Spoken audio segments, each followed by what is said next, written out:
Welcome to Little Bracket of Horrors, the pod that puts the fight in fright. That's 2025. That's great. You have created a monster and it will destroy you.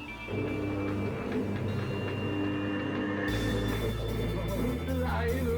It's alive! It's alive! It's alive!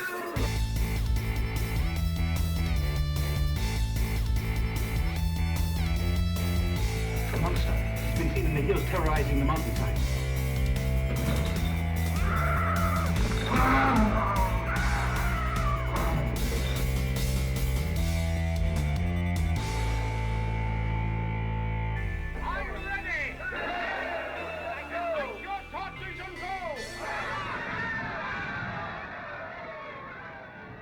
All right, guys, welcome back to the podcast. This is our second annual top 5 horror films of 20. So last time we did 2024. Yes. This year is 2025. There and we go. again, we have Lisa R.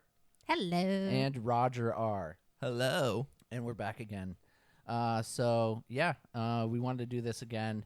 And thank you to Lisa and Roger for letting me crash your pad today. No problem. You're And then, welcome. Yeah. Still feeling pretty good. Still feeling pretty good. That's good. I don't know. You haven't had 10 pounds worth of food yet, so. I'm a little hungry. I could really use a hot dog. 10 pounds. Oh, well, everyone should stick around for the bloopers and hear us discuss our love and affinity for the hot dogs. But here we are again. I'm excited to get into our lists.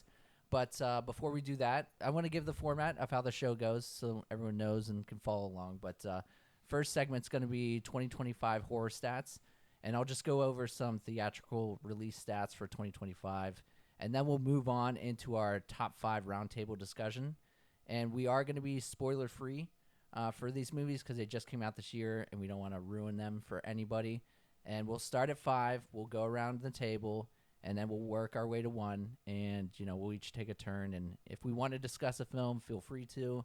If we want to hold our comments because maybe it's on our list or maybe, dishonorable or honorable, we'll go ahead and hold it off. And then after we get through that, we're going to go through our honorable mentions, and we'll shout out films that we really enjoyed this year but just didn't crack that top 5 for us. And then after that, we will go to dishonorable mentions, and that's any movies that we thought sucked and maybe there was hype behind it and it was shit or whatever reasons. Bad movies. Talk about bad movies here. And then we will finish off this episode with talking about looking forward to 2026. And that's any films that are coming out this current year and we're excited about and we want to shout them out. So, yeah. You guys ready for me to get into the stats for this last year? Let's do it. Yes. Roger's also ready.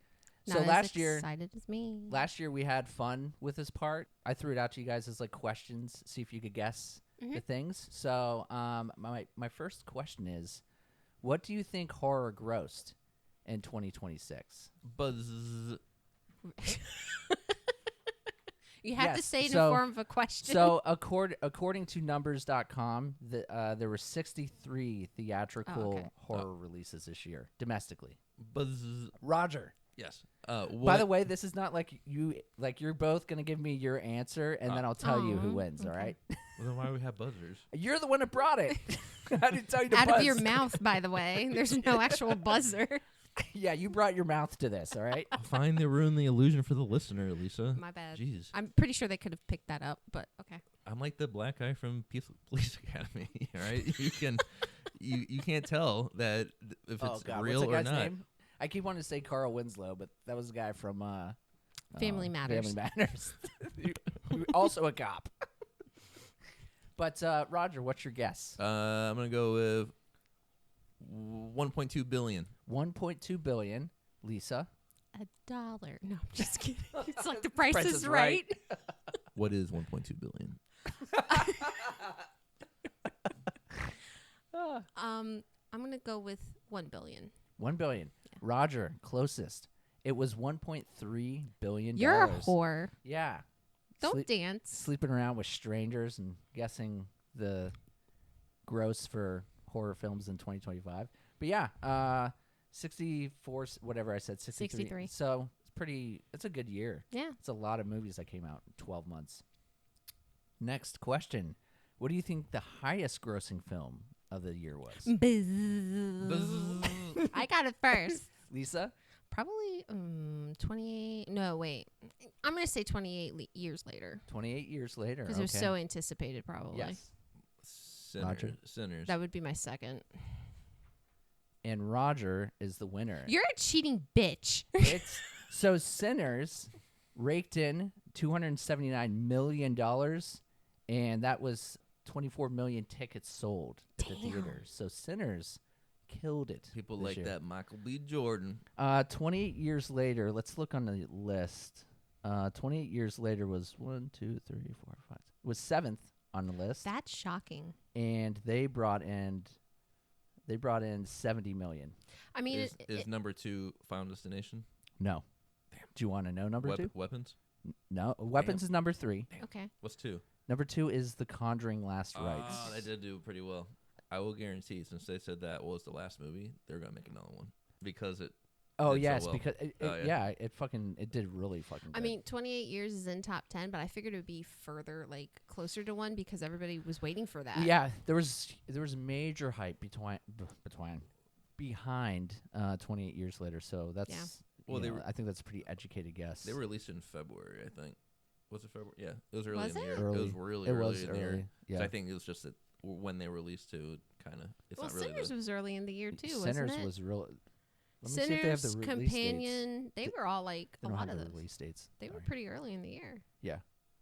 Sinners was later, but 28 years later didn't have Michael B. Jordan in it. Michael B. Jordan. Yes, that's true. I mean, Right, that's one fine they had man. that Aaron Johnson guy in 28 years later. April was Sinners, so that was fairly early in the year. Yes, it was in the first quarter of the year, April. But that soundtrack, man. Stop getting into like we're All right, not. fine. We'll save Yeah, it. yeah, We'll yeah. save it. We'll save it. So, all right, we talked about the highest grossing film. There's a lowest grossing film. Ooh. Do you want to take a guess? Is it Wolfman? No. Where's your buzzer? Buzz. First off. What is Wolfman? Yes. Oh man. Lowest. Oh, lowest of actual like full released, You or is said it theatrical. Theatrical release. This was in the theaters. like above more than like 4 screens? I don't know. The guy It's whatever who did, numbers.com says. Okay. I can't think of the name of it, but it was the same director who did The Monkey. Oh, Osgood? Perkins. Yeah, it was Keeper? that Okay. one. No. Oh. It's a movie I've never even heard of called. How much did it gross? Well, I'm about to tell you. The movie was You already Turno had your Nocturno. guess. Turno Nocturno. $669 at 59 tickets sold. How many? It was probably like 2 screens. Whatever. I was gonna dig too much into numbers.com and where they get their information from. I kind of want to watch this movie now. I know, I do too. Maybe it's on Tubi. It's probably just super limited. It's got to be somewhere. I guarantee it's just super limited release, 2 screens. They threw it out there. Yeah. That's it. All right, so moving on into our distribution companies, which is like Sony, Universal, Neon, stuff like that. Who do you think put out the most films this year? I suck at this because I'm terrible. Do you want me to list off some companies so you can take a guess? Go ahead, Roger. Buzz A24 is going to be my guess. A24? Yeah. No. A24 is at least, I think they only had 2 on this list. Fuck. That's it? Yeah. They're my boys. Maybe. They your boys? Maybe. He loves A24. Oh, yeah, all right, I know. I'm going to go Universal. You then. just guessed. Fuck. No, it's good. This is a true game anyways. Sony. Sony. Universal. Okay. So you're both right because there was a 3-way tie Ooh, 3-way. between Universal, Sony Pictures, and Neon. So Universal put out Five Nights at Freddy's, Black Phone 2, Him, Megan 2.0, and Wolfman. And then Sony Pictures put out 28 years later, I Know What You Did Last Summer, Hard Eyes. Sorry. No, it's fine. Hard Eyes Until Dawn, and Turno Nocturno, our lowest grossing movie. And then Neon put out Together, Shelby Oaks, Keeper, Hell of a Summer, and Presents. Present. I've not heard of Presents, Turno Nocturno, whatever. Like some, Christmas presents or presents? Like there's a presence in the house. There's a presence in the house. Oh, yes, okay. presents. But anyways, That's your list. so those are some fun facts at least according to numbers.com. But who won the game? I did. Lisa You wins. cheated. Lisa won because she's got the 2 coolest guys in Central Florida in her kitchen, dining room. Okay, I just won. Loser. Suck it, Roger. Hey, look at me. Look at me. Sorry. The listeners know who won this game. Who's keeping score out there? Who's doing this? Oh, I got the first 2 right. Yeah. She's got you for the rest of her life. She's the winner. That was a good, That was a good noise. All right, are you guys ready to get into our lists? Let's do it. All right, so next up is our top 5 films of 2025. And like I said, we'll do round table. We'll start with our number 5. Who would like to kick us off with their number 5? I'll go. Lisa, what's your number 5? What sound effect are you going to give me, Roger? Ooh, For sound what? effects. Drum. Number 5. Hard Eyes. Hey, Heart Eyes. Nice. Very good. So for me, so 5 was kind of hard, but I did put it on there. So right out the gate, we saw this in the theaters. I absolutely loved it. I didn't really have too much of a high expectation, but right out the gate, I'm just going to say it. Yes, a lot of people are going to compare this to Scream, and the DNA is there. It does have some very characteristics of Scream, self-aware characters, stylized kills, and that wink tone that people know exactly what kind of movie it's going to be. But here's the thing, it never bored me throughout the whole movie. I was very entertained. From start to finish, Hard Eyes understands pacing in a way that a lot of modern slashers don't.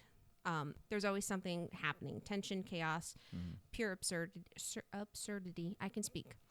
I do the talkings. I wasn't checking my phone. I wasn't bored. I wasn't waiting for the movie to keep going.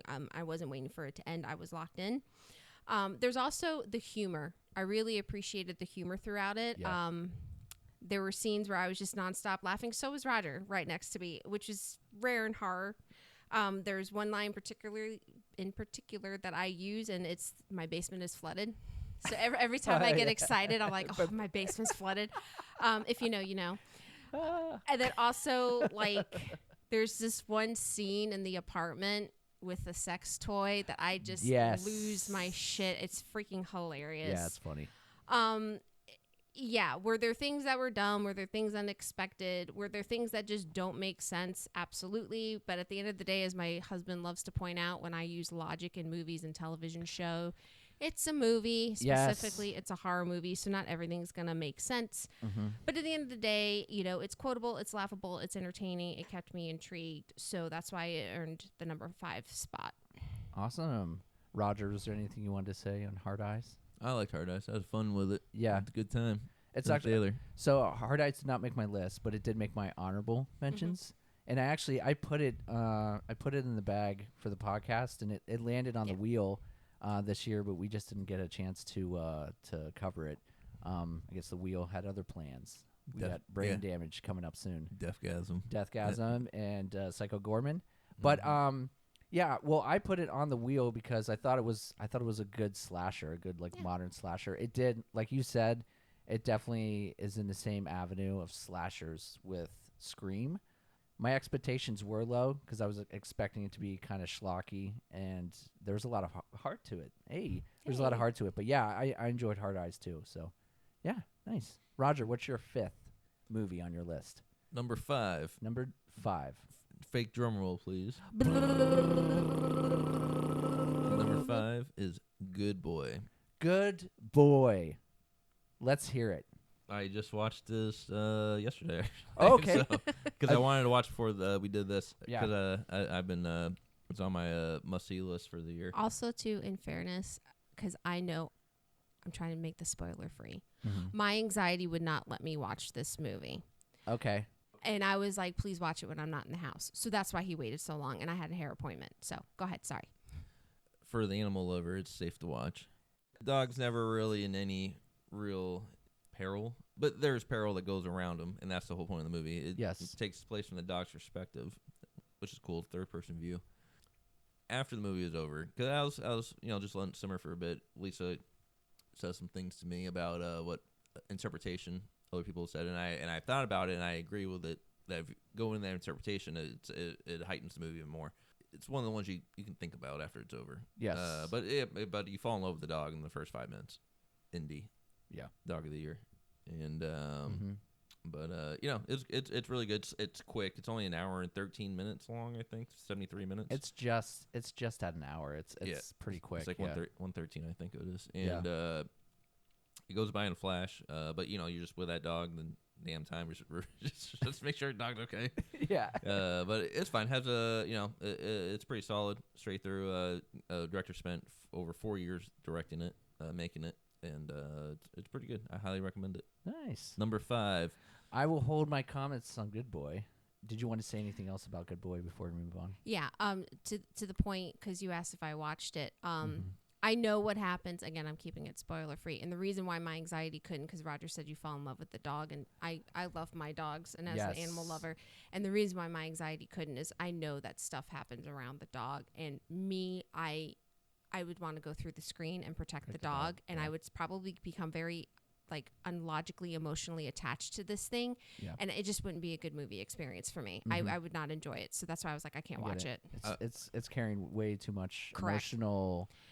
And then for you, and you're just I would put this one under psychological horror more than anything else. Yeah, dog psyche. Yeah.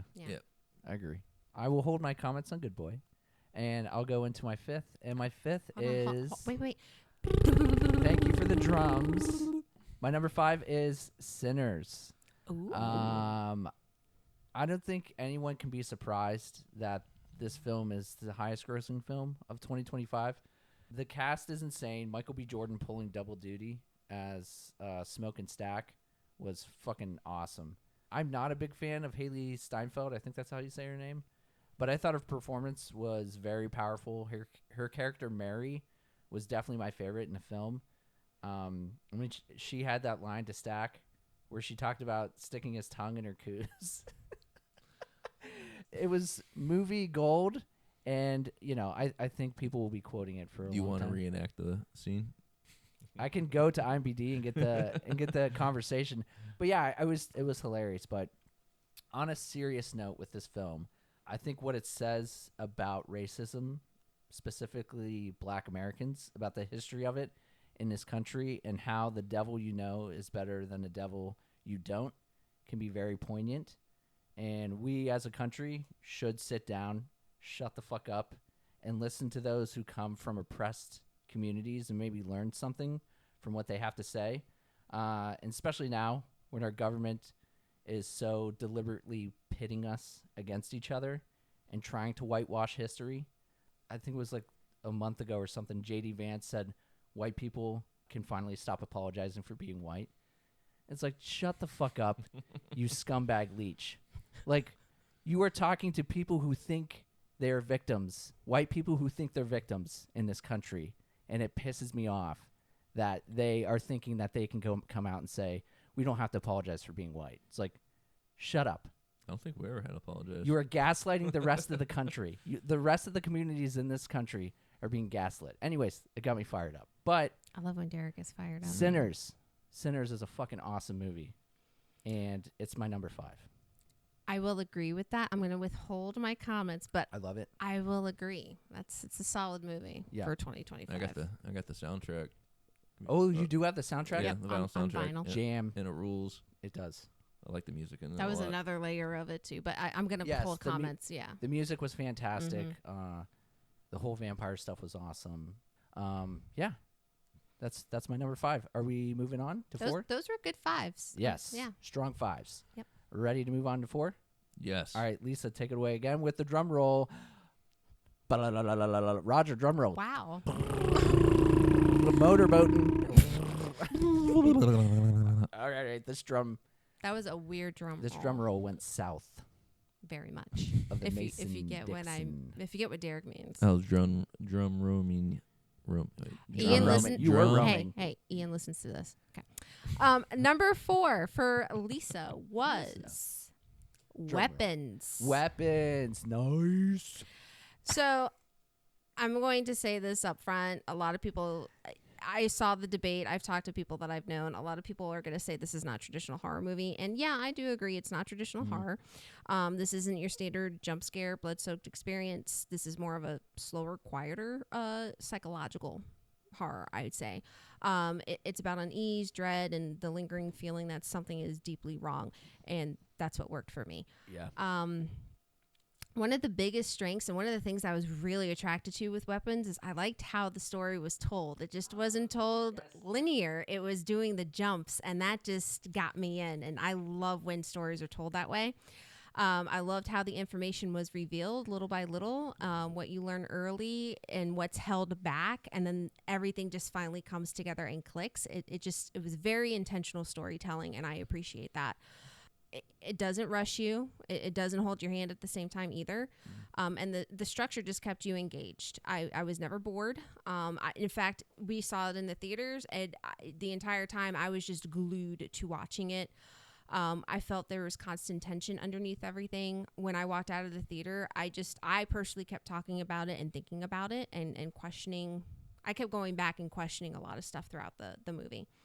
I do also want to give a shout out to Justin Long for finally surviving a horror movie. Yes, I was so excited. I loved his moment. I was like, yes, this is historic. And then, using kids are creepy freaking characters, and the way that they were used in this was just extra creepy. So that was top notch. And speaking of hot dogs, ripped to the hot dog tray, because that minus the mustard and relish and stuff, that hot dog tray looked pretty phenomenal. That was a stoner's dream. Can we have a moment of silence? Yes. Yeah. Hot dogs. Thank you. So while Weapons isn't a loud horror movie, it's not flashy. It's controlled, deliberate, and unsettling in a way that creeps up on you. And it's not going to fit everybody's definition. But for me, it earned the 4th spot in 2025. Beautiful. I will cross out my comment about hot dogs. No, add to it. This thing is focused around hot dogs today. That is the ultimate theme of this of this it's podcast hot dogs. Today. It's like subliminal messaging. The more you talk about it, the more you want one.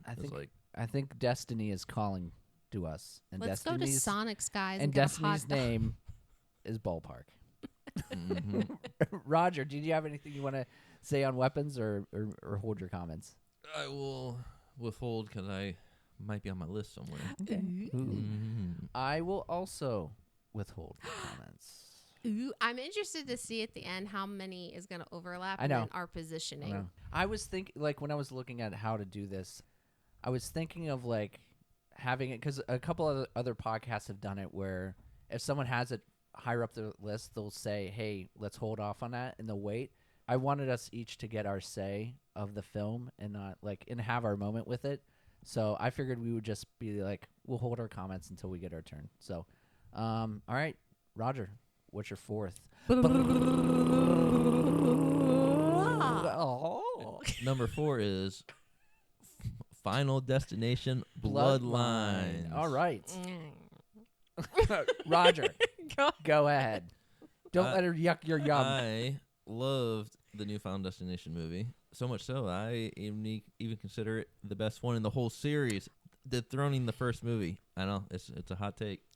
Dun, dun, dun. I'll let you get through your bullshit. And then I thought, start to finish, well done, well directed, well produced. Everyone's on point. Saying goodbye to Tony Todd, hitting the old heartstrings. Yeah. It. Can we have a moment of silence for him as well? If we're going to do it for hot dogs. Yes. Go. Thank you. Wait, hold on.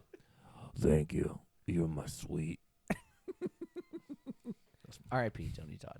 Yes. Sorry. Continue.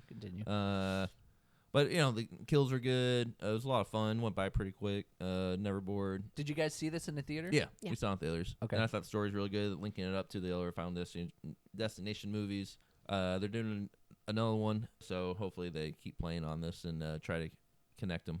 Yeah, that's what we discussed at the end. It was the connections of how they were doing it, or maybe how they could have done it. They had a chance to even do it even better, but they didn't. But we'll see what they do in the next one. But no, it was fun. I love the Final Destination series. It's always been a favorite of mine. Cool. So yeah, it was really good. I really enjoyed it. Yeah. I did not see it because I am not a fan of the Final Destination films because they all make me extremely terrified to walk out of my house, go to my bathroom, do anything because I think a glass plate's going to fall from the 12th floor and fucking cut me in half. I think that I'm already a paranoid person. I don't need that on my fucking shoulders. we call that effective. Yeah, And but maybe I already watch have it inherently in me. I don't need to see it. Effective, or It's maybe tough for me to watch. it's a mixture of effective and also a little neurotic, possibly. What would you call realistic horror? I mean, obviously there's a Psycho? supernatural Psycho thriller. but there's a supernatural element with death stalking people. But I still feel like it's like accidents on the road. It's fucking roller There's coaster a name going off. for it. Like whatever. For lack of a better term, I call it realistic horror because it's like real life fucking accidents happening to people. It's like when you start a job and you have to watch the OSHA approved safety video and it's people getting impaled with fucking forklifts and shit. So it's like it has that same same vibe to it. So that's how I feel about the whole franchise. The last one I saw was the second one, which I think is the logging truck one in the beginning. And I saw that in the theater with my friends from high school, and I was just like, I can't do these movies. It's not for me. It's making me way too anxious going home.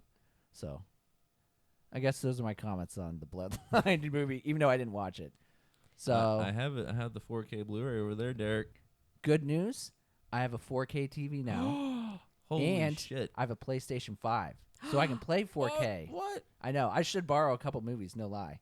I'm gonna go get a grocery bag. I'll take Mel's Diner bag. Oh no, you won't. I'll take 30 of your 4K Blu-ray, whatever, 4K DVDs. Look, No, They're don't still say called- DVDs. Don't. But you the say, disc is still the disc. You say 4K. a disc is a disc, but it depends on what kind of disc makes it Okay. the format. So Oh, the physical thing is not called a DVD. It's called a disc. It's a disc, Okay, so it is a 4K disc. like a DVD disc, Blu-ray disc. Okay, so DVD is just the quality. Okay. Yeah, Yeah. format. Thanks for learning me something. Just like a VHS tape. Speaking. There's a cassette tape. I still VHS have tape, Betamax feedback. tape. So I'm Okay, just sorry. Go. I'm just gonna get into it. This is on my dishonorables. Oh, okay. I'm just so fucking tired of this franchise. I'm over it. I'm done. You can sit there within the first 5 minutes and know what the fuck is gonna happen. I am over it, and I'm sorry, but we don't need as many sequels. You cannot knock the original. The original is the OG for a reason. That's Devon Sawa with the Yeah. plane. Correct. Okay. Lisa also hates Tony Todd. I don't hate hates Tony. Todd. Are you And serious? She saw him, and she's like, you know what, motherfucker? I'm glad you're dead. Oh my God! You take that back, you son of a bitch. I was like, what is going on here? We just had a moment of silence for him, and now I'm we're joking. shitting on him? I'm joking. Yeah, say it louder for the viewers to listen. We need to hear it. That you're joking. I'm joking. Okay, thank Okay. you. I just can't. Like, we binged it so we can go see Bloodlines in theaters, and like by the third, I was so tired. I'm like, oh, this person's gonna have a premonition, and these people are gonna die, and we're gonna have to figure it out. I was just so tired of it. How many are there? This is the sixth one. Six. Yeah. Okay. So I'm the next one's on a cruise ship. I think I heard that. And guess what? We're gonna have a premonition. And Goddamn right the we cruise are. ship's gonna sink, And and just like- or it's gonna get taken over by pirates, just or Yes. or like fucking Christ. You can say the same thing about Friday 13th, Nightmare on Elm Street. They always come back. I guess Is it gonna they be a get Venezuela tired oil too. Same tanker? thing. Exactly. Oh, they're gonna. Oh, it's a Somali oil. It's a Venezuela oil tanker. Yeah. Yeah. And they, to a degree, I say it fucked. too. They get tiring. Like, it just Yeah. stop when you have a good thing. Like the screams, fucking stop. I'm excited for Scream 7. I'm They not. do drive things into the ground. Like how many? We Yeah. have 11 Saw movies. Why? Like, stop. We'll Just stop spit, watching them. They'll stop making them. I don't watch them. I watched them all. spit Pablo on saw. it before you stick it in. Whoa. Stop. Like, just stop already. Yeah.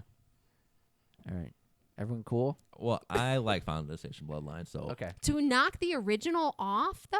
Like, Yeah, come it on. was that So it's good. your number one in the franchise, and obviously you Yeah. watched all of them, so it's your yeah, number one. I liked it a lot. I liked it that much. I thought it was a lot of fun. Damn. Listen, Friday the 13th, the original will always be the top notch. Now, if you ask me what my favorite is, it will be number 3. But the original, nothing's watched going together. to. In 3D.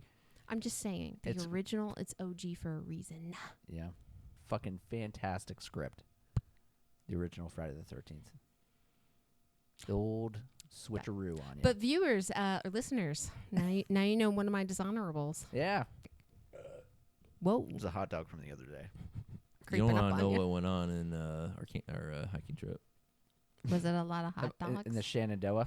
No, it was hamburger. You needed a hamburger. It was that, what was that, black raspberry That's lemonade? not how I thought this was going. God. Do you remember that? Oh, so delicious. It was the fucking best, especially after hiking all day. We drank so many of those. I know. They were amazing. Give me the blackberry lemonade. Yeah. There's a picture in one of my, I have memories. I have a logical question, though. After hiking, shouldn't you be drinking water? It has water. There's water in it.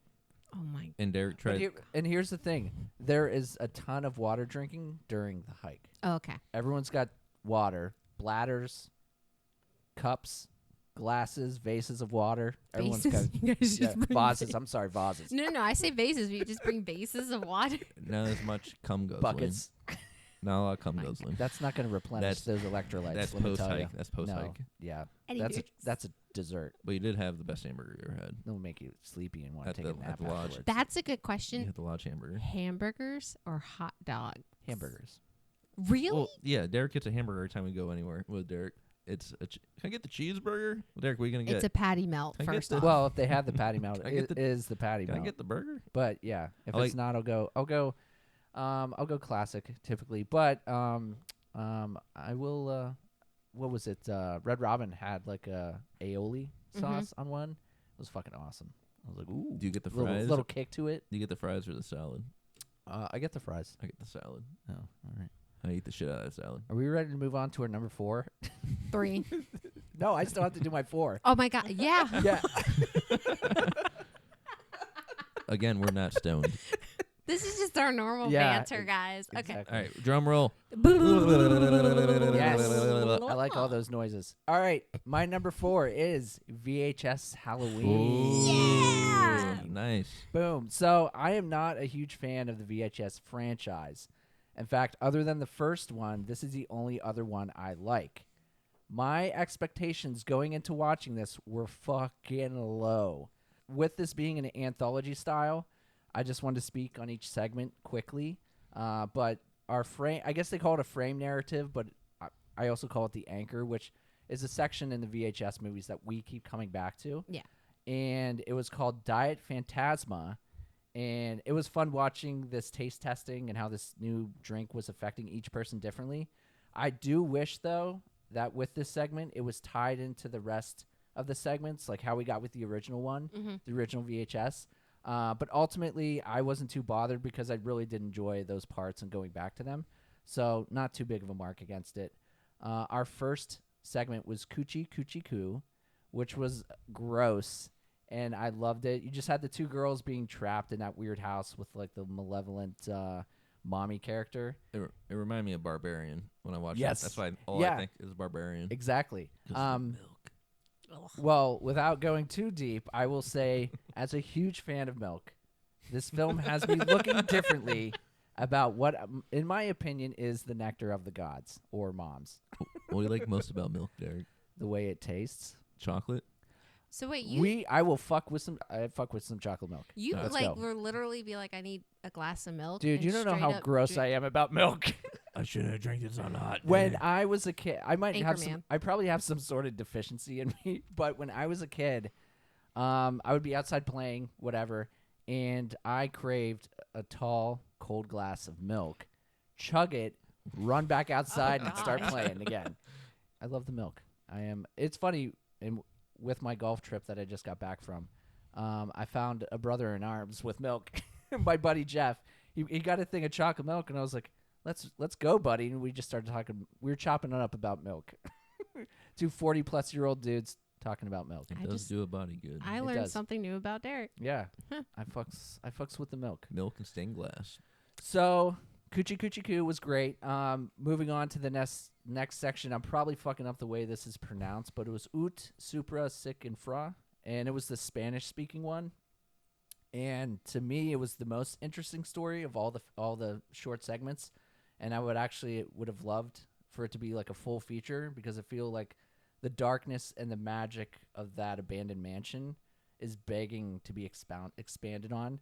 So you also had some pretty gnarly deaths, and the eye stuff was super cool. So That was the phone one, right? yes, the phone one. That was awesome. After that, we had Fun Size. Again, Size. awesome fucking kills. And I love the idea of what happens to assholes who don't abide by the signs, one per person.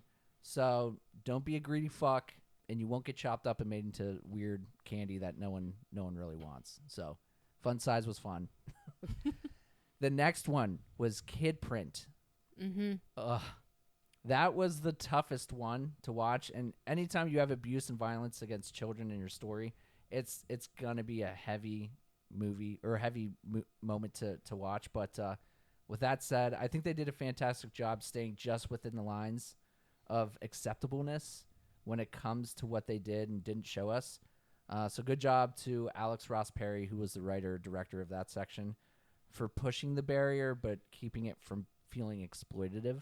So, Kid Print was crazy. And then the final section we got was Home Haunt. And that one had the most Halloween vibe to it. I mean, you had the dad and son doing the Halloween house, and we got to see their kind of journey with it and how, like, maybe they were feeling different, which was cool. But at the end, I think we got what we wanted out of that section, and it was the coolest ending of the movie. And, yeah, that's why VHS made my number 4 spot. I loved it.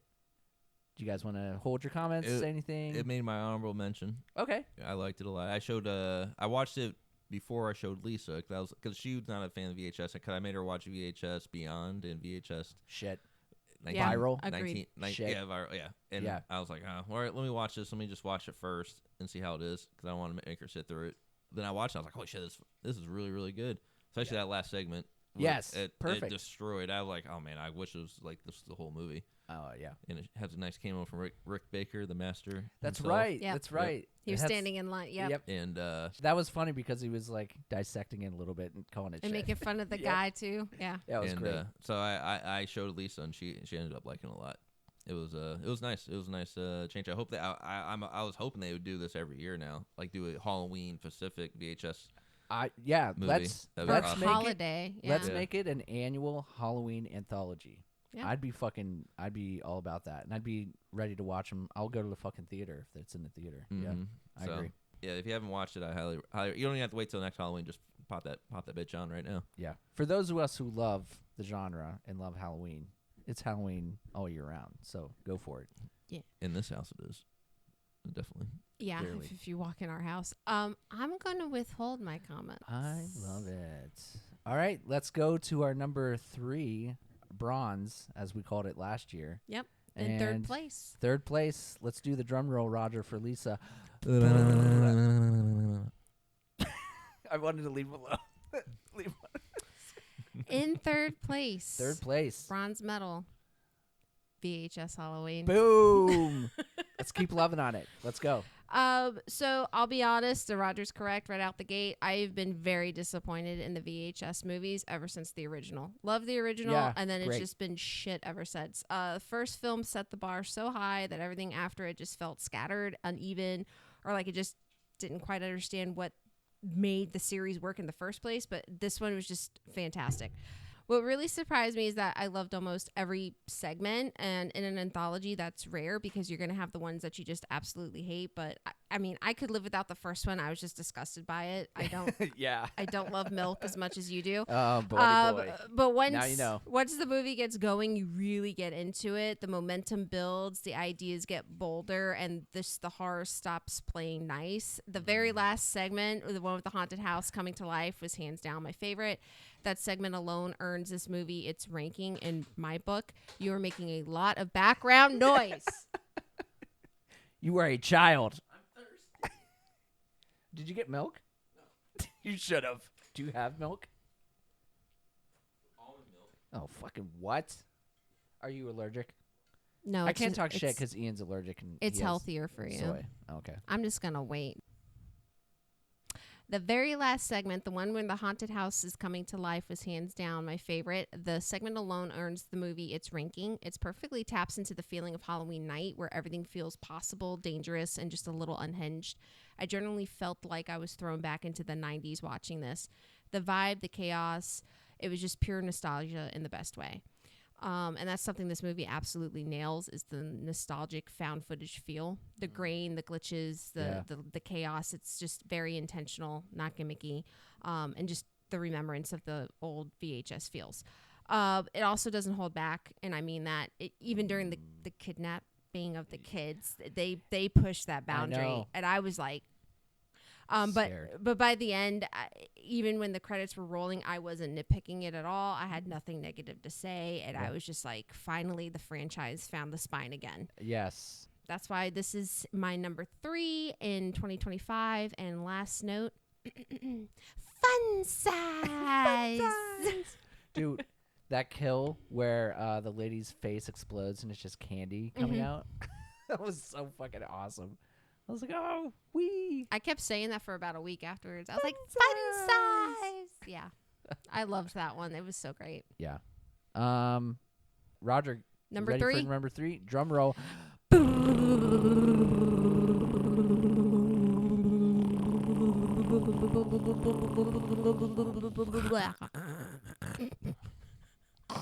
Oh, wait. Let me start making noise. Oh, that's a good beat. Yeah. Roger's a Okay, go ahead. rapper. 28 years 28 later. years later. Number 3. Number Trace. Takes the Bronze. That's right. Tell us about it, Roger. This is a long-awaited sequel to the 28 The longest. Yes. years, 28 weeks later, or 28 days later. Well, 28 days to 28 weeks, then years. 28 years, yeah.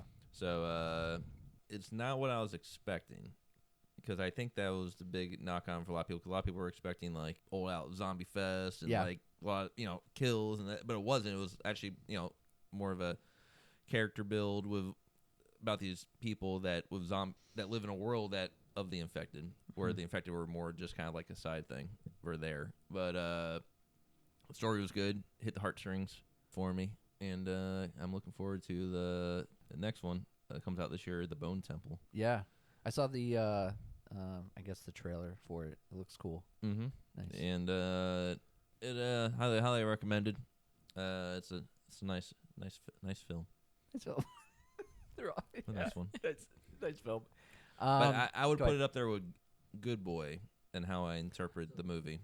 Okay. With the themes, kind of similar, but not really. But if you've seen both, you probably know what I'm talking about. But So there's a lot more substance to it than what you're seeing as far as the movie itself. There's a message. Yeah, there's more to it. Yeah, you can break. It's not just about monsters and things. There's a lot more to it, like Good Boy is. Highly recommended. Yeah, It's a nice movie. Yeah, I think it's one of the best movies of the year. Yeah. Overall. I have not seen this yet. Oh, my goodness. It's on streaming now. I know. Where did I see it the other day? Was it Paramount? Something like that. Was it? You want to know what's funny? The reason I haven't seen it, I've just been, life is busy and stuff. I don't get to fit in as many movies as I would like. But what was holding me back from watching this, because 28 years later, I think it's been on Paramount, but I was trying to find 28 weeks later so I could rewatch that and then get into this, because it's been fucking years since I watched that. And I watched 28 Days Later to get just like re-upped on it. But I didn't get a chance to watch 28 Weeks Later again. So I never got a chance to get to the new one. So, but I'll be checking it out. Obviously, it's high on your list, Roger, and I think we have pretty similar tastes in film as far as horror. Like, we like it all. I would like to add, so I'll just say this is actually on honorable for me. Okay, cool, great. Again, I think it's more psychological horror thriller for me. To Roger's point, it's not so much about the monsters in this one as it is the character built. What I particularly like about this one is the subtleness of it, because it really takes place, what I got from it, there's this island, and this island still has the infected, where it sounds like the rest of the world has been kind of recovering from it, but there's still this little abandoned island. So I thought that was unique, and there was definitely a couple, especially in the beginning, flashbacks to when it first started and how it affects the kids when it first started and how they grew up on this island with this chaos and how they never left that era for when it it started. Yeah. When you see it, you'll know what I mean. I'm trying to be spoiler free because the ending kind of brings around that, and you're just like, that's kind of funny. And Nice. then what I also like too is the first one and the sequel are, I mean, it's kind of the same movie, but like they're shot completely different. Whereas the first one's very live action. And chaotic. What I appreciate about this is it calls back to the first one. Nice. And I like that. And that is very much a style of the first one. Those chaotic, like running scenes. Yeah. And very disorienting visually. And I believe they ignored the sequel. I think there's 28 weeks later? No. Or they're... Because remember, that's the only island, and everybody else is kind of healed. Well, so I think the sequel kind of plays, but not directly. I know Danny Boyle didn't like the sequel. I know that. Well, he didn't direct the sequel. No, he directed the first one. Yeah, just the first one. Hated the sequel. Yeah. I forget who did the sequel, but And came back and did this. Yeah. But here's my hopes is because remember how I went. We need to kind of like once a movie plays out, we need to stop with the sequels eventually. I don't want them to overplay this franchise. Like, I really hope the next one is good to the point and does it justice. And it's a new trilogy. So we're getting two more. Yeah, exactly. Lord, yeah. I just hope they do it right then. But for a film that we've been waiting 28 years for, I'm cool with them making a trilogy, and especially if it, I wasn't aware, but if it is a direct sequel to the original and it doesn't pay attention to the second. Like, I think there's a lot of world building that it can be doing, and it's back in Danny Boyle's hands. So the guy who, it was his concept. I mean, he should be the man to finish it up. So I'm hopeful, and I'll be checking it out shortly, anyways. But I'm hopeful for the remaining films that it's a good time, and it does the original justice, and I'm sure it will. So I'm hopeful. And I just want to say that Alpha. Are they called zombies in this or infected? Alpha and infected have big penises. I think I heard that. The big hog. Yeah. Big old hog. If you know, you know. I mean, Nosferatu with his hog from last year. They were and then that the was tiny. Yeah. What Derek Neal There he is. Nosferatu. Bounce on it crazy style. Roger. Or wait, that was my third. No, Yeah. it's So your it's turn. your time. I Okay, added my okay. commentary. Yeah. awesome. Okay, we get on our tangents, and I forget where we are, but it's all good. So my number 3, drum roll, is weapons. Ooh. So I went with Shelly, our beloved co-host for the podcast, but we went to the theaters to see Weapons with, I think it was some of her friends from Francis Wilson Playhouse. When I initially saw it, I was conflicted. Unlike Lisa, I was not a fan of the narrative style because towards the tail end, I was getting old of reliving the same moment over and over. So what brought me back to it was all the fun and chaos that is in this movie. So, when it came streaming, I think it's on HBO, I jumped back in and watched it. And the narrative style made sense, and it turned into a really cool component of this film with all the madness that we got. The ending was just chef's kiss.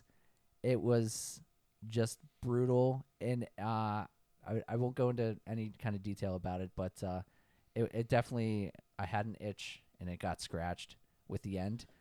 It was a blast. So you itched the itch. Oh my God, yes. You scratched the itch. The itch. I'm gonna knock you out. But Aunt Gladys, fucking terrifying, and I want more of her. Speaking of the cast, Justin Long, you brought him up. His interaction with his wife was fucking hilarious. As a husband who maybe does things, we didn't agree upon this. What are you doing? Like, it was fucking the best humor for me. And the last thing I will say is I enjoyed the social media trend that Weapons brought us of people running like children in the night. It was the best. It was hilarious. So fun fact, when this came out, Jen, our mutual friend, had her 40th, and we went on the Disney cruise. And Shelly, who is the co-host of Little Brackets and also mutual friend and bestie, she recorded all of us running through the cruise doing it. And I think she put everything together and did it on TikTok. But when I had to do mine, I ran into the elevator, and there was somebody in the elevator. And Awesome. he looked at me like, "What the fuck are you doing?" I You was should like, have told him to go watch Weapons. "No, I didn't." I was like, "Bye," and then I ran out of the elevator. Did you take a vitamin? No, I did not. 0 vitamins on the Zero cruise. vitamins on the cruise. Drinking, but 0 vitamins. But yeah, it was what a fun movie. And like I said, I had those qualms initially, but Zach Krieger created enough of a madness of a movie that it brought me back. And then, on a second watch, I think I watched it actually 3 times, but it's fun, and my qualms in the beginning were dashed. So that is my number bronze. Well, I do want to add too, because Weapons. We did hit on this, but shout out to the trailer too, because that really, I don't know if I ever watched the trailer. the trailer was very simplistic, didn't give any plots away. It was the kids running, and it was the creepy little girl who was like, at 12:24 in the morning, all of my kids in the class went running, and I was just like, This I is want to see creepy. this. Okay, Yeah. good. So It's good to hear. trailers don't do that too often anymore. 'Cause Isn't Zach Krieger's next project fucking Resident Evil or something? Oh. I think he's doing one of an installment of they're Resident doing Evil. the prequel of Gladys. Well, Oh, that's what I yeah, was yeah. hopeful for. But I heard that his next project that he is probably in production of right now is a follow-up Resident Evil. That's another one. But I was like, I don't want Zach Krieger to do that. Well, we haven't had a really good Resident Evil yeah, movie can yet. we get a Resident Evil straight, please? It is originally a video game. Yes. He is doing Resident Evil. Yeah. Is correct. That's it. Described as a reboot that won't retell a story from the game series. I know will he return was- to the franchise suspense horror roots Yes. and be faithful to the spirit of the early. So maybe you games. guys can be. Does it have any kind of release date, or have they started production? 2026. That's all it says. This Okay. year. Okay. So looking forward to 2026. There you go. Was there anything else? No, I just wanted to bring it up. Shout out to Campbell's Soup, chicken Oh, yeah. noodle, Chicken. a lot of chicken noodle soup. Dude, I felt bad Shout for out to that hot kid. dogs.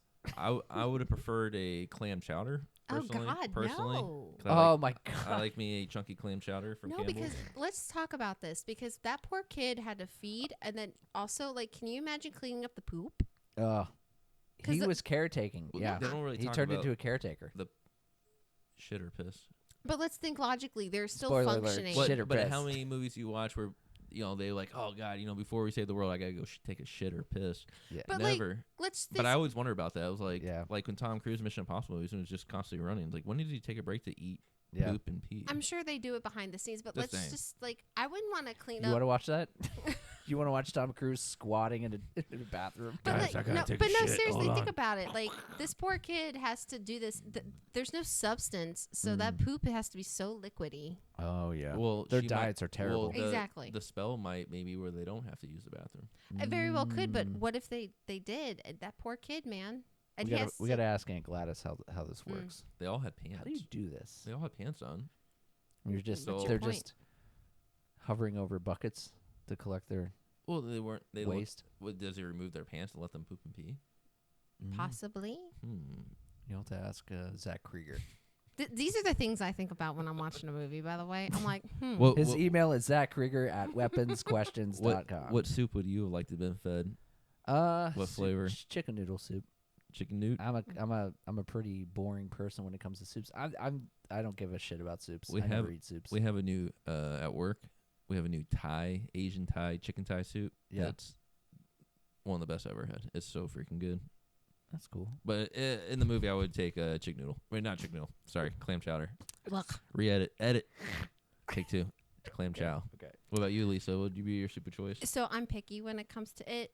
I'm gonna guess tomato. If I had grilled cheese. Okay, Oh, like okay. last night. If I have grilled Yes. cheese, a little bit of tomato soup. I don't want enough that I have to eat it afterwards. Yeah. I want enough for me I to need to scoop it dip out it. with my bread and my Yes. cheese and be done. But yeah, I do that. Yes. But if I didn't have that, then like a minestrone or something where I had chunk stuff in it, What so I about- could eat it. You like a French onion though. French onion's solid too. If I had good cheese, because I saved Oh, the the cheese cheese on and the the top? bread at the end. Okay. Oh my God, cheese! Cheese. If this episode doesn't make you hungry, I don't know I know what for will. reals. We're all doing a podcast on empty stomach, and it's just Yeah, we derailing haven't everything. eaten, I know, and me too. my poop is like still baking. Like it's baking in my lower intestines. All right. So with that, let's move on into our number 2. Boom. Silver. What is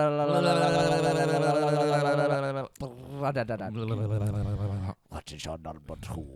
Coming in silver, second place, and this is a shocker. Predator Badlands. Ooh. Now this one I debated before I go into my reasoning. Badlands.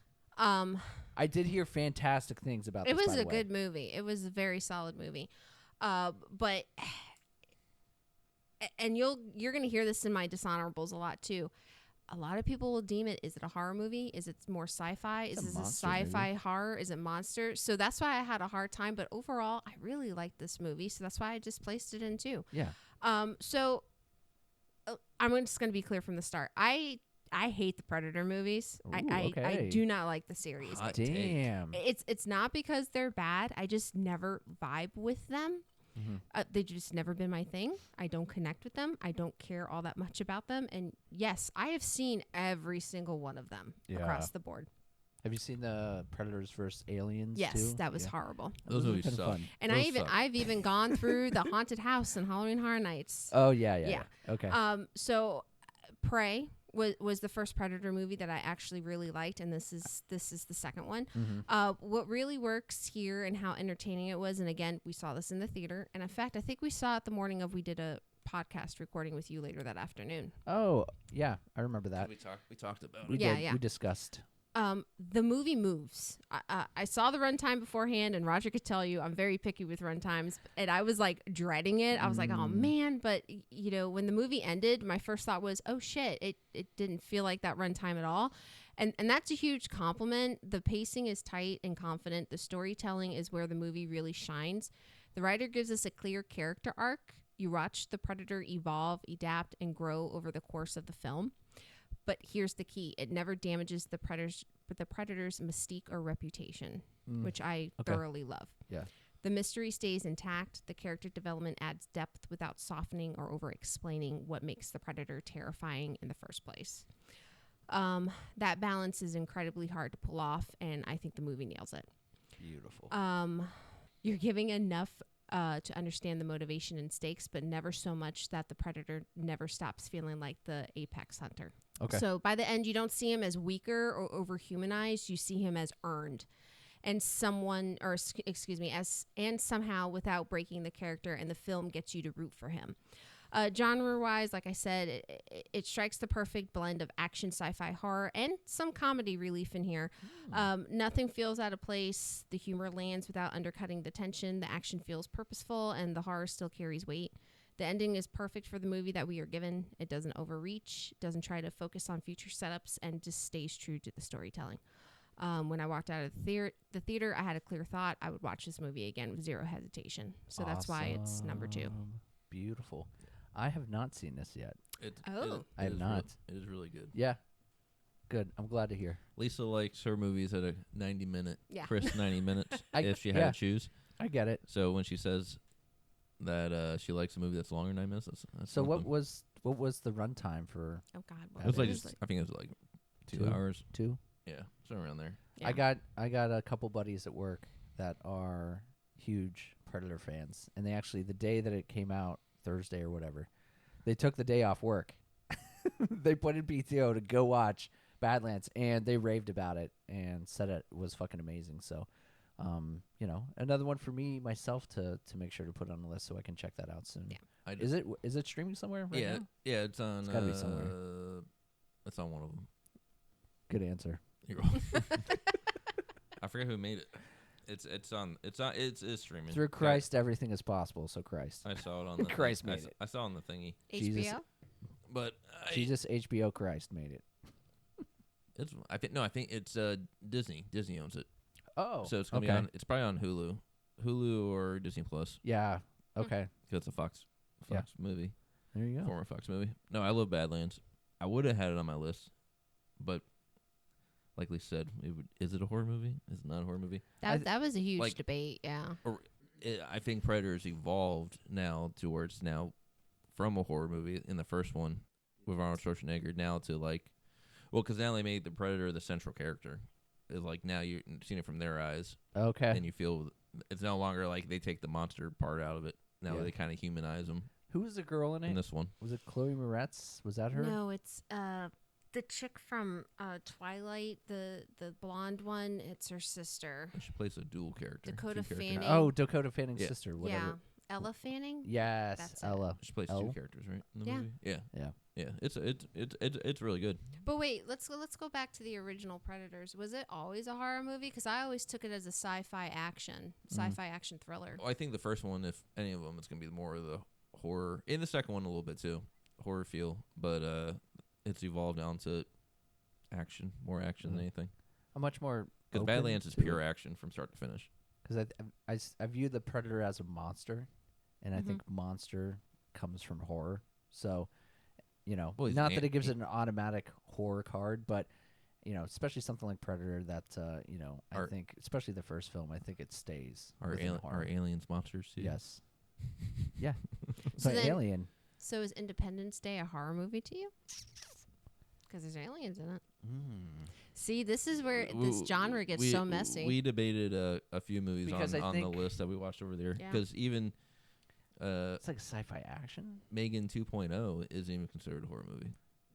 Because I filtered out everything I've seen, and I just went horror genre, and it wasn't on there. I think you just followed your gut. There's definitely conversations to have, and this is all subjective. So maybe if you what lands for you, and can you justify it? If you justify it, cool. Or if you're just like, nah, it's just how I feel, cool. Maybe if you feel scared at any point or threatened. But there's thriller movies where I feel scared.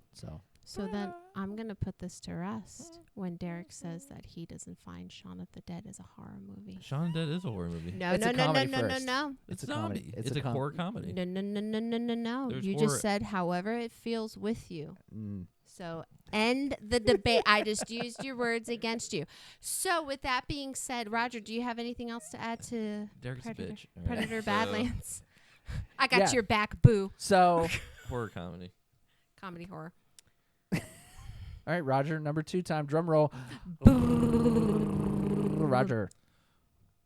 Weapons. Let's go. That seems to be consistent. Yes. We really haven't talked about this movie today. So. Give us your thoughts on Weapons. Yeah. No, it's good. It's like the Pulp Fiction narrative where it's just kind of out of order, and you kind of just seen it from all these different viewpoints of the same day, and it all like comes together at the end. It's not the direction I thought I was gonna go with like the bad guy and everything around it, and they don't really explain the super ton of where like the person came from, why they're doing it, other than why they're doing what they did. But it's just boom. I'm like, oh, that's a great point though, because a lot of times I will find myself wanting more when the whys aren't answered. But there was something about this that I was like, this was good. Like you gave me a little bit of a lore, but like you didn't go into great detail, and like I felt fine about it. We'll get that in the prequel. Yeah. Does it help that they said that they're going to do the prequel, so that might answer it, or you're just okay? I was like, if this is a standalone and we weren't going to get any kind of additional work, I would still be like, great movie. I was fine with the way it ended. There was one moment, one little thing about the ending that I had a qualm with, and I could tell you guys afterwards. But other than that, I was my glass was full. It was nice. Good movie. I just want to say too that the guy, not Brolin's character, but the cop guy who's also in Han Solo. What a piece of shit. Yes. You have a whole ass fiance and you fucking your ex who's an alcoholic. I know, and we the curtain was pulled back on him as we were getting different stories, and I was like, oh, you fucking scumbag. Spoiler alert. That's not. I'm just. We Anybody just don't could like be a piece character. of shit. We Yeah. didn't say what he did. The guy just wanted to dip his stick and get a little wet. Well, now No. Now you're giving spoilers. spoilers. It's Miller ink. You don't stick a hot dog in ketchup first and then stick it in mustard. You don't. No. They both go good together. You have to. It depends on your agree. palate. You have to agree to. They have to agree to be together. Exactly. You have to get consent from the mustard and the ketchup. Mm-hmm. So, all right, Roger, what is your number 2? Silver. That was Weapon. it. It's you, honey. It's my turn. Derek, are you okay? Derek. Do you I need am. substance? I might still have that 10 Substance? milligram in me from last week. Do you want me to cook you a grizzy? They're not Glizzy. defrosted. Glizzy? A grizzy? A greaser. Do we need to go to your gas station and get you a sandwich? Oh, gas station. That's okay. The, I don't trust your it. No, the place you love. Are you talking about Wawa? No, the other one. The one where we. Oh, Sheets. Yes, I get a sub at Sheets. But yeah, that's my jam. Every time I go back home, I got to stop at Sheets, which is essentially Wawa. It was just on the West Coast, the West Coast of PA. Yeah, so the Pennsylvania. Yeah. Wawa. All right. So my number 2, can I get a drum roll? Is Good Boy. Ooh. This was extremely close to being my number 1, but it just missed out, and I'll talk about it when I get to my number 1. But I have told so many people about this film in hopes of having them watch it so I can talk to them about it. The dog's name in the movie is Indy. He was my ultimate favorite character of the year. I guess it's not fair because he's such a fluffy, cute dog. And for an untrained dog like this, he's not an actor dog. He doesn't do cues. And that's, to what Roger said earlier, it took them fucking 3 years to make. We know why. Like, you felt every single worry in his face. The emotion conveyed by the dog was top notch. And the creator of this film, Ben Leonberg, it's his dog. So after, all that time, it was amazing work. But I will say I was also surprised about how scary this was. There were a few really great jump scares, and there was like an odd reoccurring monster, like a mud monster. And if anyone is a horror fan and a doggy fan, it is imperative that you find a dark room, get a Shudder account, or like go on Amazon or whatever, and let yourself go on the roller coaster that is this movie. So go watch Good Boy now. It's kind of like a party trick movie, and I've spoken of these movies before where it's like, like Skinamarink, where it's like, oh, we're making this analog horror film, and you're gonna like sit in these rooms. What makes this work is the story and the narrative with it. It's not just us following a cute dog around. We're dealing with this story of the relationship between this dog and his owner, who is, not doing so well. So the worry and the stress and the fear on the dog, we all feel it, and it's such a fantastic movie. So Good Boy with a bullet, my number 2. I loved it. Did it hit close to home? I know you lost your dog. It did. Like I did. Years ago. No lie. When so I lost Chelsea 2 years ago, and like I was emotional afterwards, and I'm taking that out of it. Like, I miss my pup. I felt those feelings, but regardless of all the personal feelings with my puppy and how it brought those back out, this on its own is a fantastic piece of art, and it's amazing. Indy is one good boy. He's the goodest boy. He's so cute. Oh, I love Indy. Yeah, I agree. Favorite character of the year, Indy. I love it. And that's it. That's my number 2. I still can't. I can't do it. Okay. I would cry. I would grab my dogs and start crying. I know. It's heavy. But Indy is taken care of. Ultimately, he's taken care of. Yep. So yeah. It's all the stuff that's going on around him, like Roger said. Yeah. All right. I think we're ready to move into our number 1s. Are we? Am I ready? Our gold. Our gold, our number 1s. All right. Drum roll for Lisa. Let's go, Roger. Go ahead, Lisa. My gold is. Do you guys want to take a guess? Let's make it fun. Oh, okay. Let me look at. Okay, Lisa's number 1. Do you know Lisa's number 1? You shouldn't know it. He knows my top 5, but he doesn't know the order. It would be. I believe it's gonna be Companion.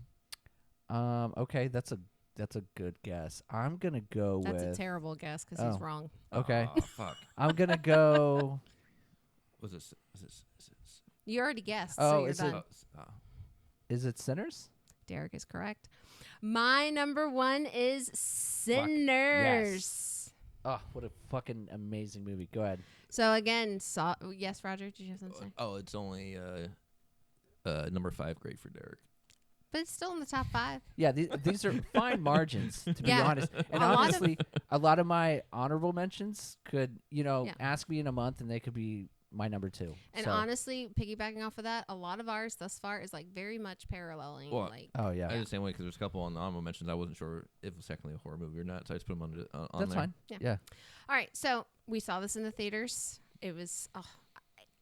I try to avoid spoilers because the trailer didn't really tell you much, which again, I appreciate when a trailer doesn't tell you much. But from the very first scene, the storytelling, the pacing, the production, completely pulled me in. Every beat, every set piece, every camera angle felt intentional.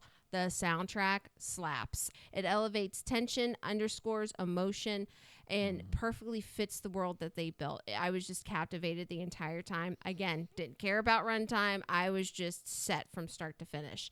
What I loved about this movie, too, is the layers. You go in not knowing, especially coming from the trailer, but you get, brothers with the mob, or excuse me, not even that, brothers that that they're bad, the town's afraid of them. Then you add the mob stuff. Then you add they're doing illegal stuff in town, and then you add that KKK slavery layer to it. Then you add the vampires, and then you add the Irish vampire. Then you start going into when you depict it sinners, right? And they do show the 7 deadly sins. I didn't even catch that. Yeah, and it's like holy shit, like just all these layers that you start picking fucking apart, and you're like, it's just brilliant writing. And basically at the end, it's like you just walk out and you talk about that movie constantly through the layering, through the writing, through the acting. Michael B. Jordan did a fantastic job. The soundtrack, again, we had the soundtrack. We were listening to it one night, and I was just like getting into it and grooving with it. But the ending feels perfectly earned. Every character arc comes full circle. Every sin gets addressed. And there's just a sense of closure that feels both dark and just the kind of ending you don't often get in horror or thrillers today.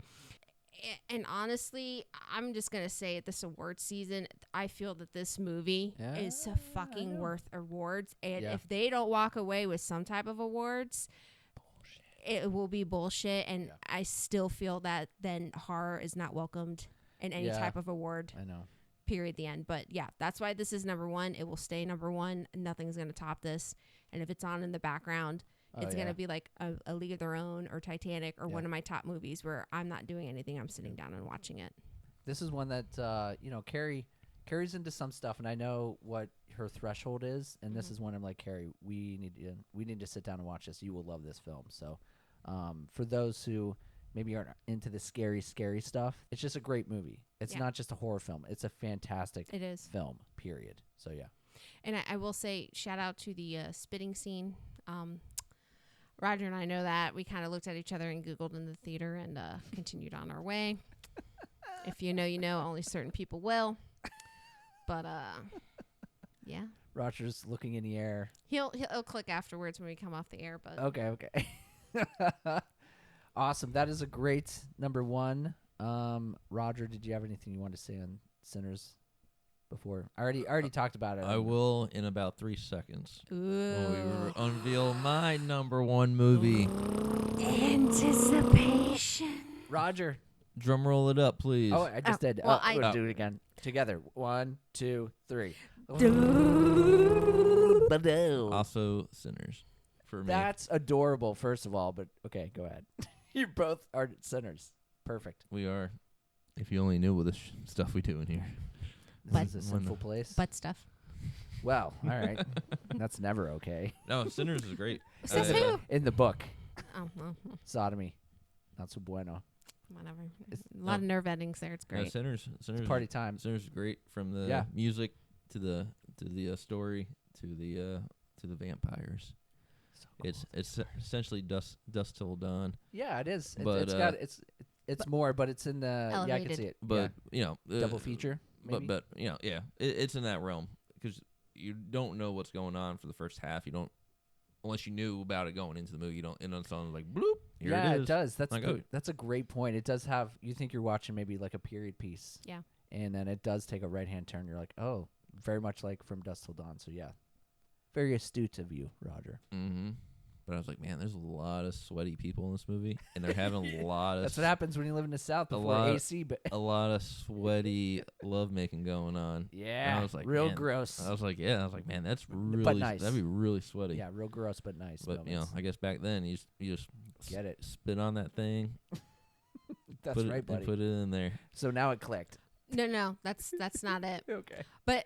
Shout out to that though, because there is a scene where that one lady's like, "Oh, I just walked from here to there," and the guy's like, "I don't give a shit." Yeah. He goes to town. There was a lot of cunnilingus talk in this movie. Yep. That's right. It's been a minute since I've watched, and you guys are the theme of the movie memories. is oral sex. Essentially, forget about the racism. Forget about the vampires. It's oral sex. Yeah. But I went out that night when we came back from the theater. I pre-ordered the vinyl soundtrack. Oh, cool. Yeah, not the score, the actual soundtrack with the music, with the exactly the songs they perform. And finally came in. It was delayed a little bit. Finally came in about a month or two ago. And I got it up there. Really? I got up there. Yeah. So Since that boy was it was out in April, right, yeah. Lisa? Yeah. Jeez. And I got the Michael B. Jordan edition because it has the characters' names. Oh yeah. Yeah, Smoke and Stack. Yeah. So cool. It's colored to their names. Oh, that's nice. That's cool. Who put it out? The record, do you know? No. Okay. But I can go grab it over there. No, it's all right. But highly recommended if you haven't seen it. I'm sure most people have by now. But yes. Yeah, it was much earlier in the year, so yeah. I'm sure. Okay. Ryan Coogler. Yeah, Coogler, whatever. Kruger, something. Kluger directed Black Panther. Yep, exactly. If you guys are wondering what else he's done. He's done some stuff. Yeah, so really good. They should win some awards. It better. They should. If it's not nominated for Best Picture, it'll be when is that shit going on? Coming up has soon. It already gone? It's coming up soon. The nominees should be coming up at the end of the month. Yeah. Okay, February is the Oscars. So I'll be honest, I was pissed Demi didn't get Substance last year. I know. She was robbed. Yeah. I felt. Crazy. I even said something on Facebook about it. I was like, they are not ready for horror, and they never will be. Yeah. Unless it's The Exorcist. That was the only one nominated for Best Picture. Mm-hmm. What, this past? The remake one? No, Wait, no, the the original. Oh. Well, not the only, because Silence of the Lambs won Best Picture. Oh, yeah. That's the only horror movie that ever won Best Picture. Mm-hmm. But again, what defines the horror? Thriller? It's a psychological thriller, It's yeah. definitely a psychological thriller. Do you throw it in horror, too? Yeah, I would. Yeah. Ready? Okay. All right. So my number one horror film of 2025 is Frankenstein. Okay. Okay. Guillermo del Toro. So the only reason that this edged out Good Boy is because I watched this like 4 times. I watched it more than I rewatched Good Boy. But Del Toro created what, and I think is a sensational retelling of Mary Shelley's novel. I've never read it, so I can't tell you if it's close or what, but Del Toro really created a masterpiece. The cast is stacked from top to bottom. You have Oscar Isaac, Jacob Elordi, Christoph Waltz, and Mia Goth. And I think what I love about Mia Goth's character is that we always get her in these crazy, like, to-the-ceiling characters, but she was much more subdued in straightness, and I loved seeing her in that manner. You know, just let a girl float around and enjoy the scenes and wear some cool dresses. So I was happy that she got to experience that. But moving on, cinematography was stunning, and this is the most visually beautiful movie that I've seen this year. From the scenery all the way down to the wardrobe, my eyes were given like a Thanksgiving feast. Maybe that's the reason I kept rewatching it. Why are you laughing? That was beautifully put. But I did like how we got the two sides of the stories between, you know, the Mad Doctor and then the Beast, and how they merged back together at the end to give us a very satisfying and complete finale. So, yeah, in a summary, that is why I love Frankenstein. And it's number one. I would prefer iBuffet because you keep iBuffet. going back for more. That's true. Derek. Well, I prefer to be at my house, being feasting in my house. So I'm gonna go Thanksgiving. And I'm gonna take a nap.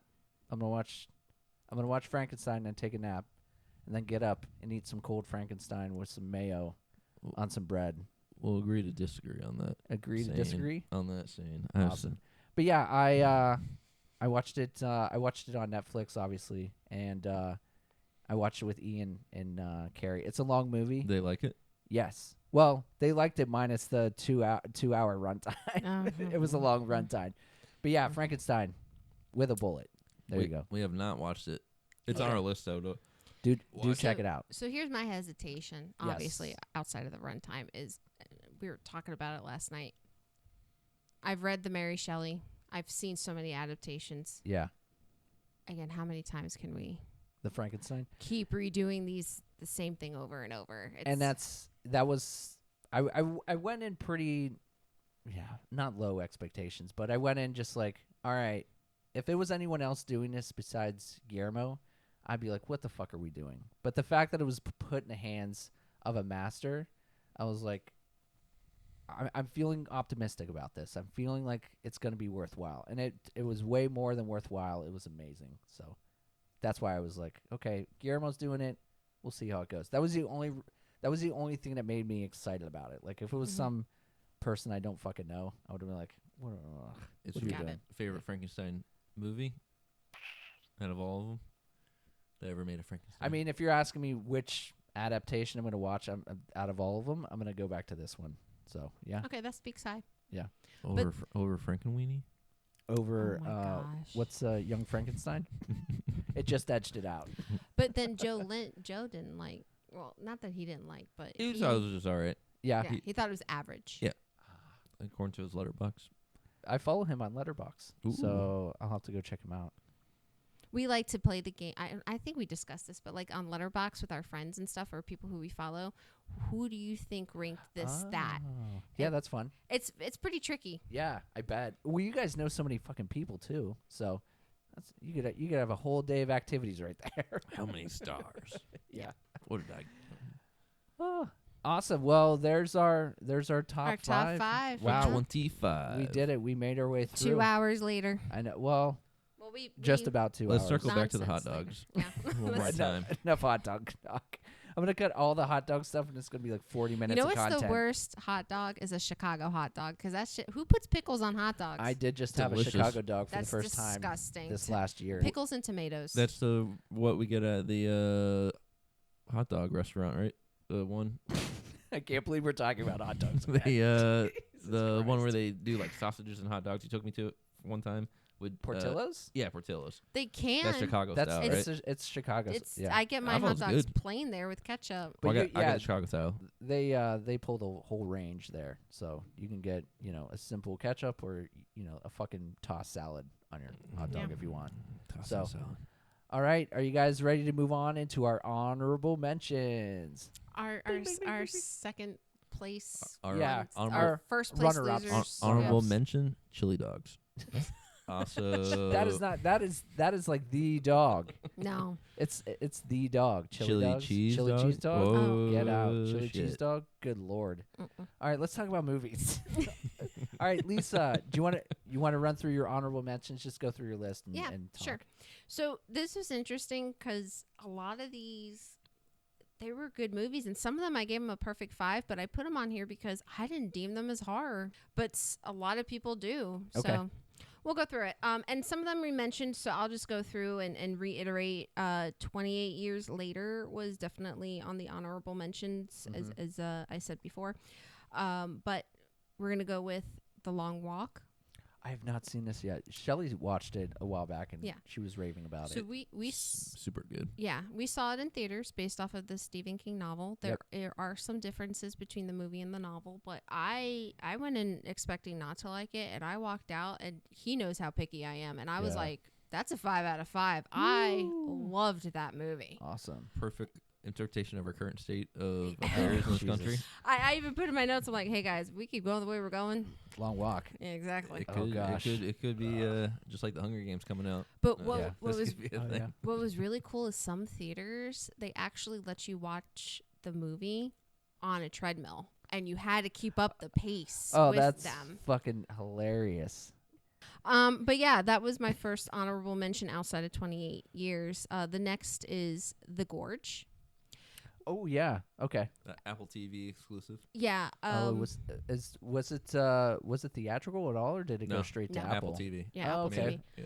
Yeah. I thought, again, it's one of those ones. Is it really horror? Is it It's on sci-fi? the line, maybe. I did not rank this a 5 out of 5. I think it was like a 3.5. Okay. It was good. It was decent. It It was was fun. engaging. Yeah.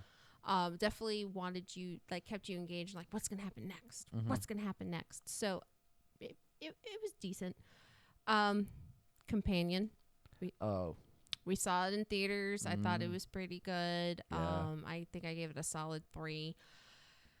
Again, is it really horror or is it action thriller? Is it sci-fi? Because there's kind of a robotish type thing. Like, I argued it's just a heist movie gone wrong. That's all. A heist movie gone wrong could be. with robots. Yeah. That's it.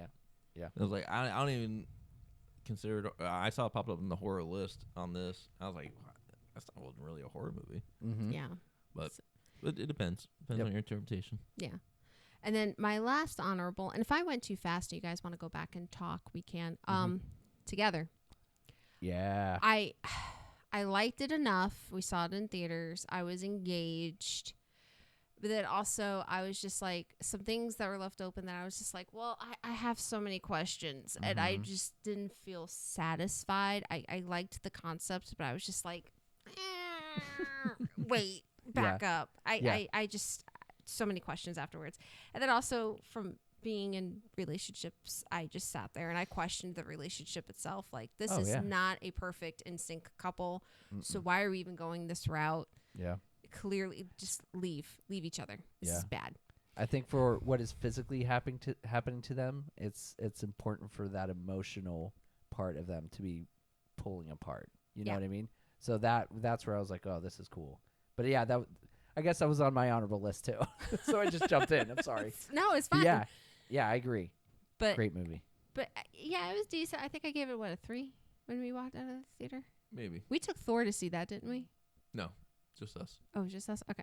But yeah, even certain scenes though, I will say this, when they were kind of, I was like, oh god. Yeah, it's a body horror film. I had to I had to look away because it was nasty. But the end, without giving away stuff, when we are finally exposed as the audience, I literally said out loud, "What the fuck?" And then that was it. Yeah, so I was like, all right, wrapped up. Beautiful. those are my honorables, guys. Nice. Oh, sorry, I lied. I did want to put one more, but again, I don't know if it was horror. Okay. We watched Drop last night. What is it called? Drop. From Blumhouse. Oh. It's the one where the lady goes on a date. Yes. Yeah. Children are hostages and she has to kill her date. I thought overall it was good, a 3. Yes. But I'm like, it's not. I don't think it's horror. Mm-hmm. And that was very tricky for the list this year. Thriller. Yeah. It's a thriller. Now I'm done. I've never seen it. I've heard it's decent. It took me a minute, but then when gave me a little bit, I was like, oh yeah, I have seen that movie. I just haven't checked it out.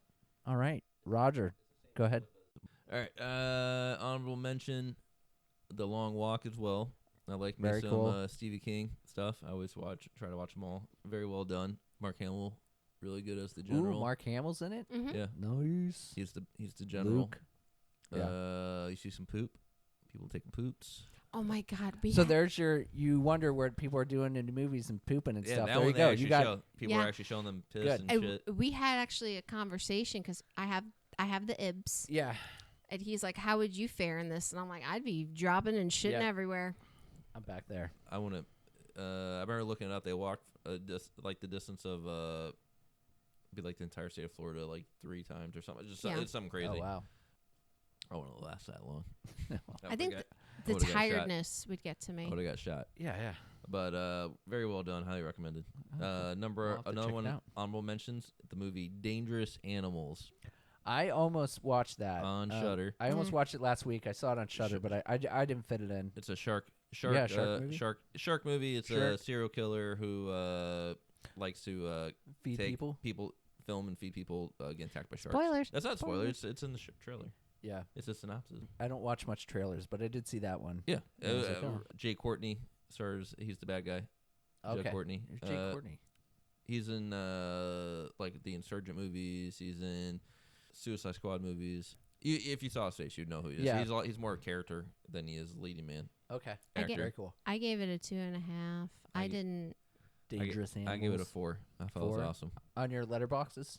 I don't Is that have where you- Letterbox. Oh, where do you keep track of your? In my mind. Oh my God. I told her to get a letterbox, but she won't do it. Mm-mm. The way she can. That's why it makes it easier of what we've seen all year. Too Yeah. much. Pull it up. Too Yeah, much. that's. I went back to mine to help me kind of fill Mhm. in the blanks and be like, wait, let me. What did I watch this?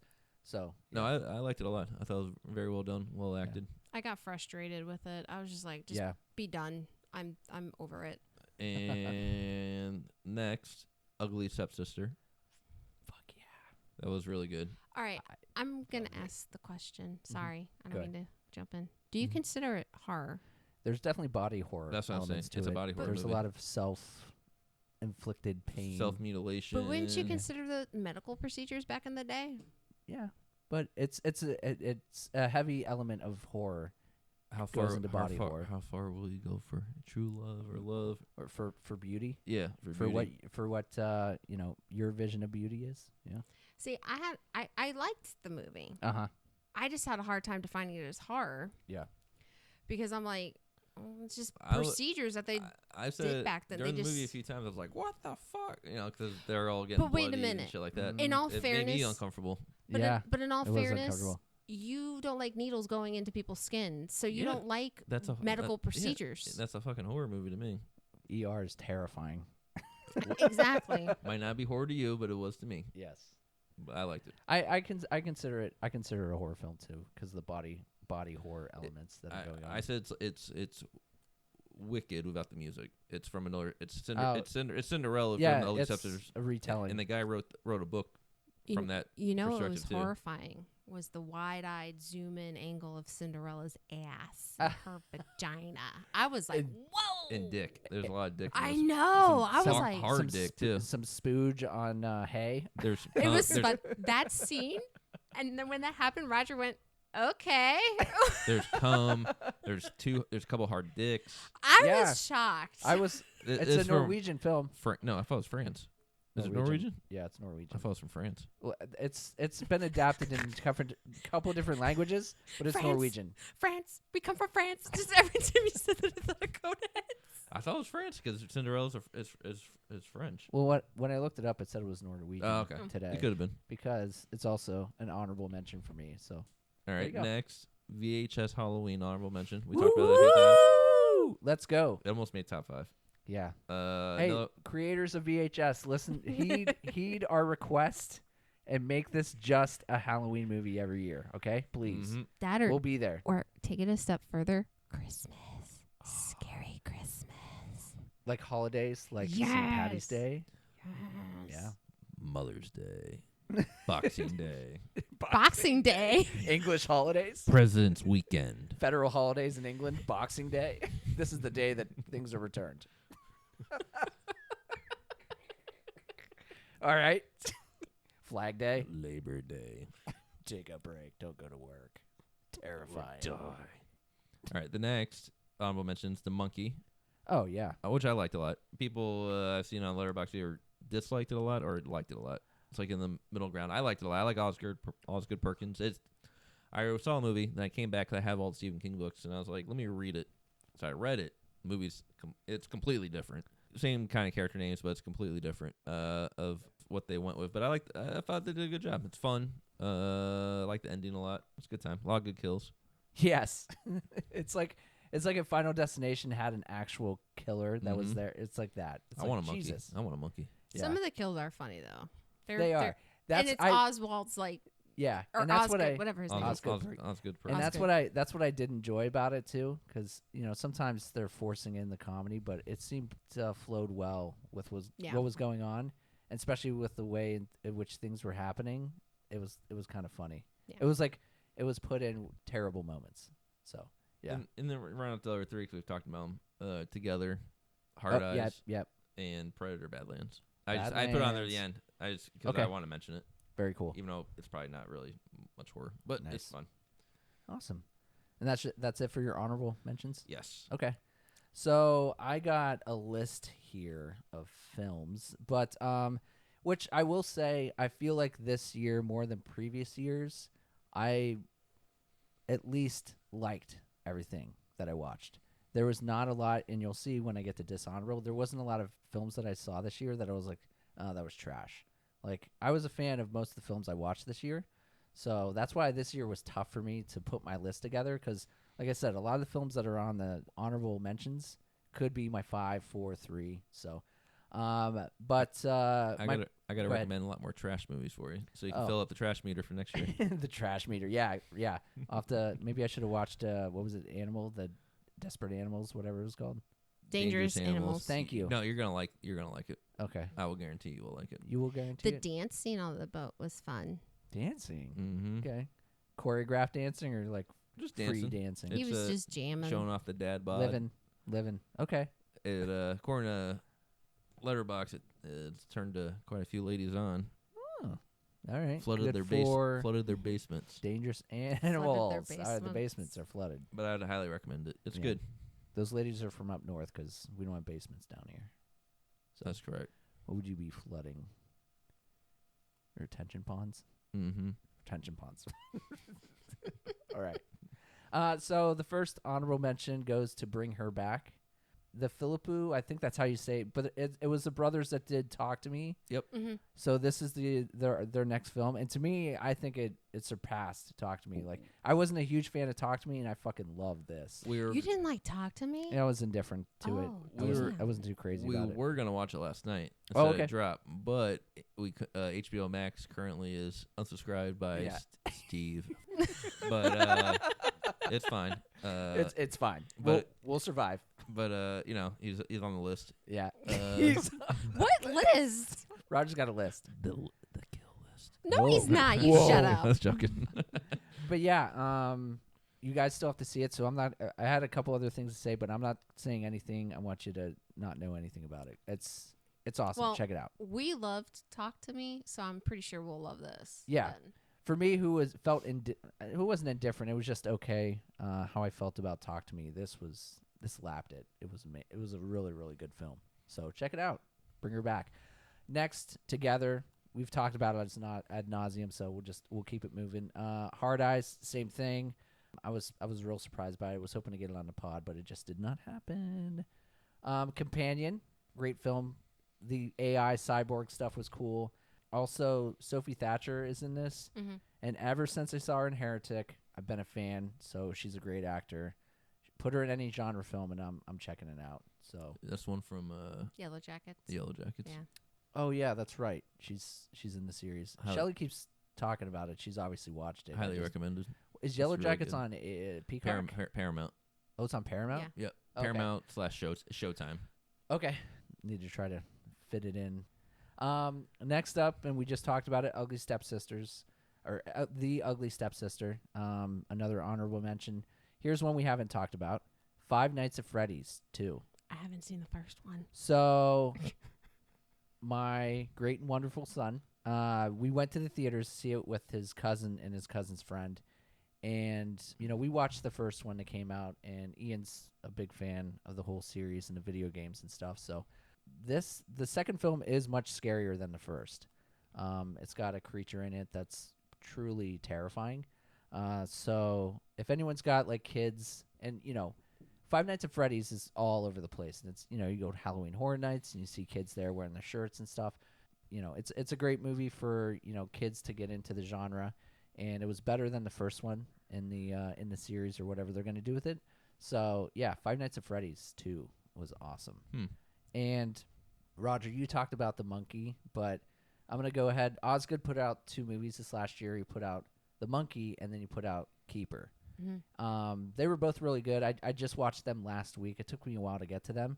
But for The Monkey had, like, the supernatural stuff and insane kills in it, while being funny, like we said.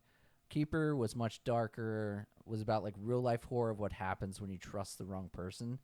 And in both movies, which was awesome, he casted Tatiana Maslany. And on our second season of the podcast, we covered Ginger Snaps 2. Mm-hmm. And she played the little girl Ghost in it, who I fucking loved. It was like the only redeeming part of Ginger Snaps 2 was the character Ghost.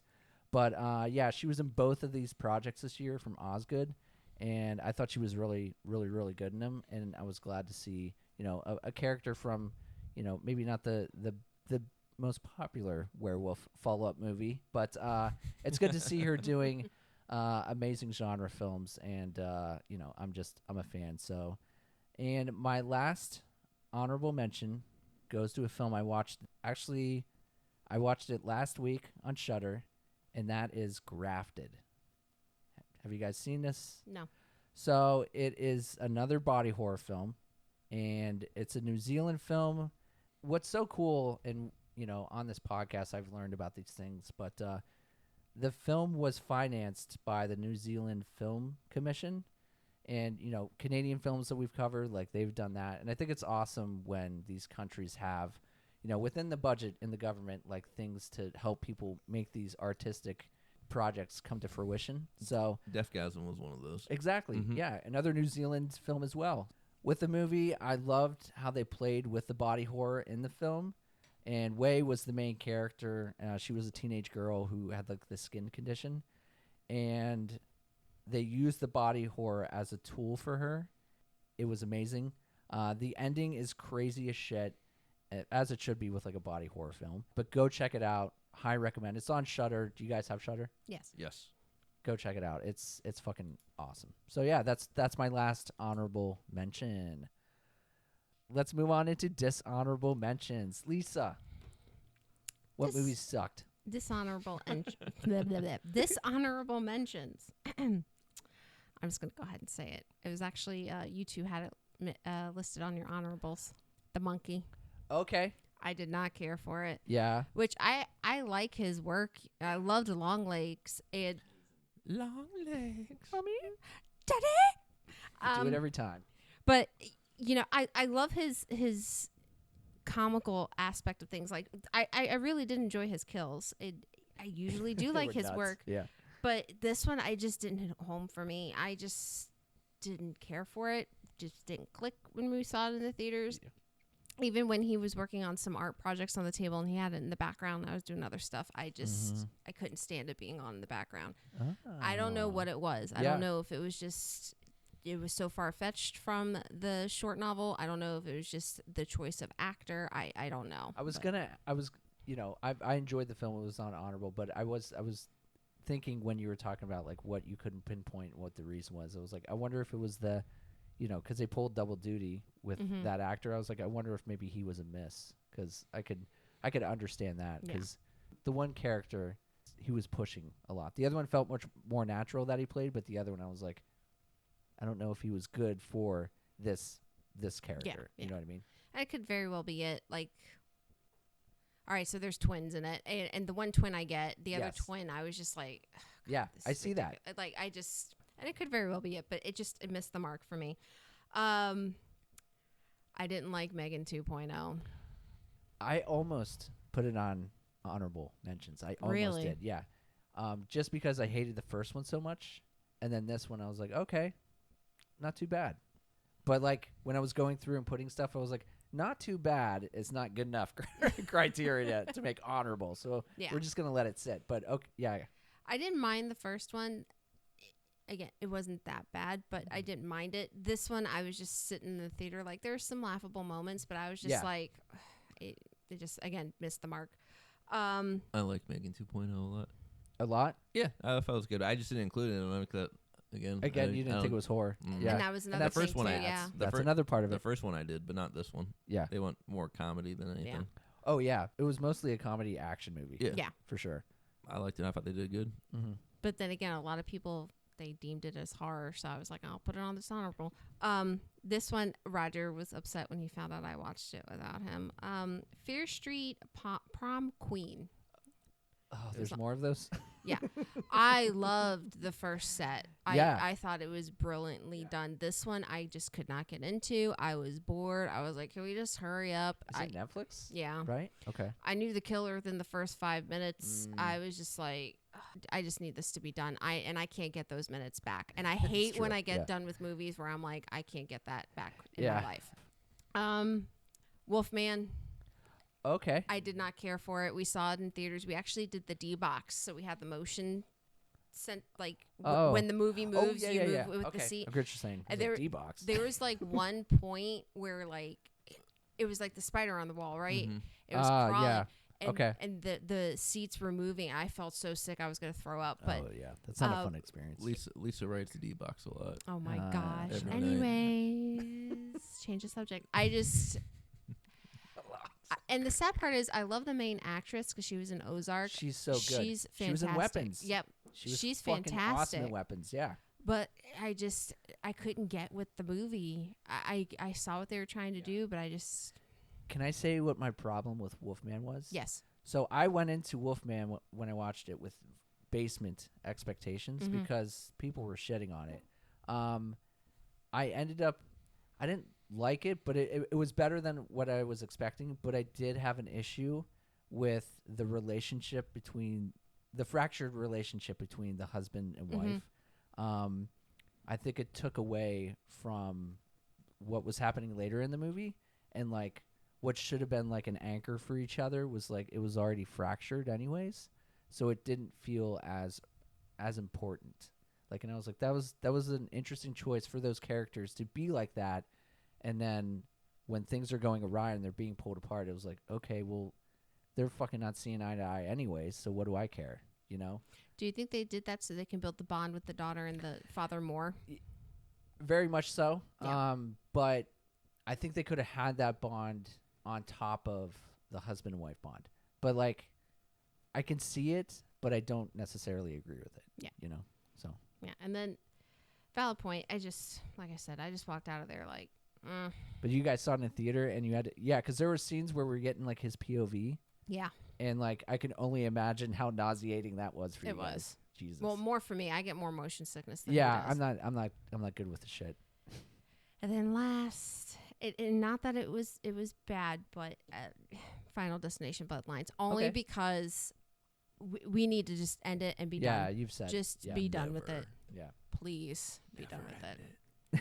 Always make that movie made a ton of money. They're gonna make a bunch more. What did it make? Let's look at the list. Final Destination Bloodline was number 4 on the numbers list, and it brought in $138 million. What was original budget? Does it have that? No, this is this is the gross. That it doesn't give me the budgets of what it costs to make. So. I don't think it was a ton either. I think they made and again, a nice little profit on that. It was a decent storyline, but it's predictable because all of them are set up the same way.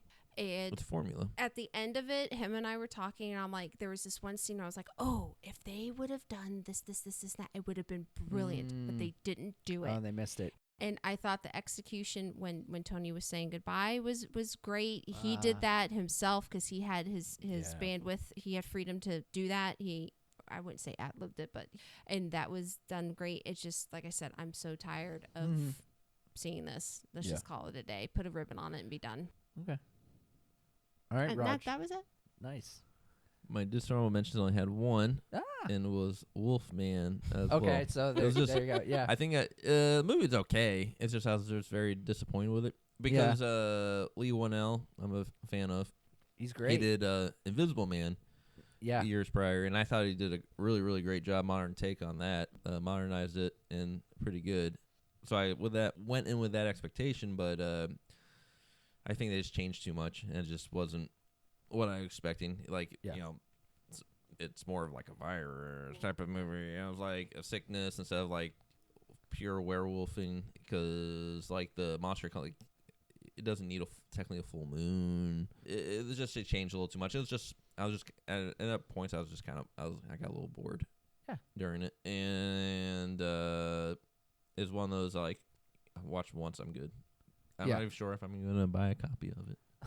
You're not sure if you're gonna buy a copy? Yeah. Well, you're gonna buy a copy of a movie that you don't feel you don't He's love? a completist. I'm a completist. That's why. I got you. I got Invisible Man over there. Oh, so you are a completist when it comes to like directors that you like. Yeah, and because if he does like another Universal monster remake, then you know. But I don't know. It didn't do super well in theater, so I doubt it. Like, I'll put it to you this way. Jaws, for example. We all know Jaws 4 is shit. That's the worst movie out of all of them. Jaws what? Jaws 4. But he'll still go buy it. The Revenge. Yeah. He'll still go buy it just to I complete need it. I need it. Yeah. I told you guys how I showed Jaws to Ian this last year, right? He was obsessed. A little too close. He was obsessed. He watched the first one like a couple times, and then he went all the way to 3 on his own. He watched 2 and 3 on his own. He hasn't seen 4, but 4 has the best looking shark out of all of them. The shark looks good, but the movie's not very good. Is it like CGI'd? No, it's just mechanical. It's just I just think it But looks really. But it's it just okay. looks. So it is practical. Technology gets better as the course of time. Yeah, It just looks. I think it just looks the Really? Really? Craftsmanship. 3? It looks. Technology gets better in 3. Oh, this is in 3D. We watched it in native 3D too on there too. But no, that's an yeah. example of pretty good. his completest. No, I get it. I like it. The banana boat scene in 4 is really good. It's It really is. good. It is. Yeah. It's a Michael. classic. It's just the It is shark. classic. The shark roars Banana at the boat. end. Well, there's a cut. There's a cut where the shark roars, and It's a there's dinosaur. a cut where it doesn't. It depends on which Dinosaur version they played on TV. He comes out of the water. He's like, "I'm a dinosaur." Well, Rawr. There's 2 different cuts too, where the black scientist survives and the one that doesn't. Good. That's Mario Von Great. Pebbles. Thank then you. one Pebbles? Where then one where he Peebles? doesn't. People's Pebbles. Mario Von People- Peoples. Depends Whatever. on what TV cut you watched. Michael. What? Nice. I'm like, sharks roar like a lion. All right, that's cool. They're purring and making kitten noises But too. Dinosaur. Wolfman was just the most movie I was disappointed in. What was it? Wolfman, Yeah. the okay. most disappointed. And I'm not saying it's a bad movie. It was just I was disappointed in it. I guess I was ready for complete shit, and I was like, oh, all right, it wasn't too bad. So, okay. All right, so my dishonorable mentions is a film I also watched last week. It's on Shudder, and it's called Night of the Reaper. Oh, you didn't like it? Mm-mm. I liked it. Oh. I should have put it on my honorable mention. Well, here we are. Good job. Choices have been made. You Oh, can't well. turn back. Damn it. But yeah. So this is the only film that I thought sucked. It is your standard slasher with like a typical twist ending, but I think the thing that was too much for me was all the fake out scares. They love to, a door opening to nothing and things falling and making noises, and in those moments you got like your standard like horn noise or whatever sound track, but it just happened so much that it started sticking out like a sore thumb to me, and it ruined the rest of the film. And like there was a twist ending at the end, and it was funny going into it. I was like, oh, this is so predictable, but I was completely wrong, and I didn't read what was going to happen. But I felt like what they did with it was just like, hey, let's just jumble this mess up and put it out. Like it didn't feel well thought out.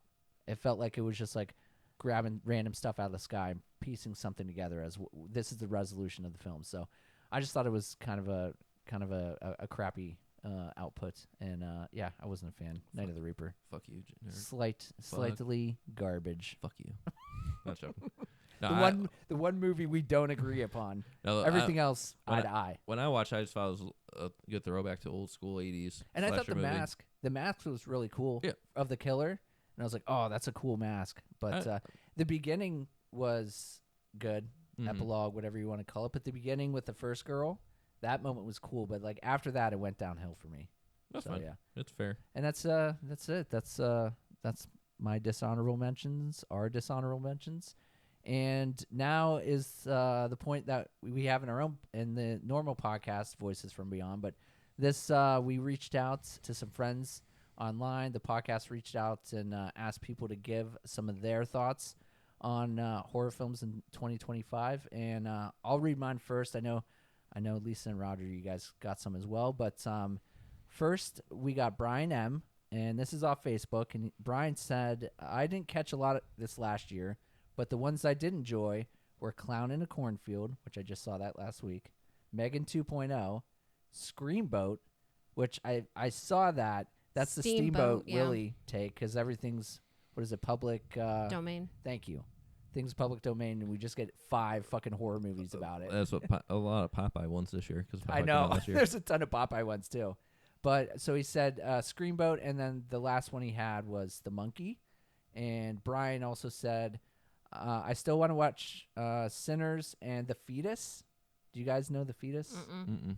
Okay, I don't know it either. But he goes on to say, and hopefully some more recommendations from this episode. As someone who has to get MRIs on a regular basis, I am purposely staying away from Final Destination Bloodlines. unless the DVD. Sorry, Roger. Unless the DVD has that scene in its own chapter to completely Does skip Brian over. still live in 1999? You'll have to ask Brian. 2000? Brian, either Blu-ray or 4K. Standard definition? Maybe he's just not as picky as enjoy you. watching Some on people tube just television. want DVD. Yeah. They just want simplicity. He might have a DVD player, I so like he quality. has DVDs. I like quality.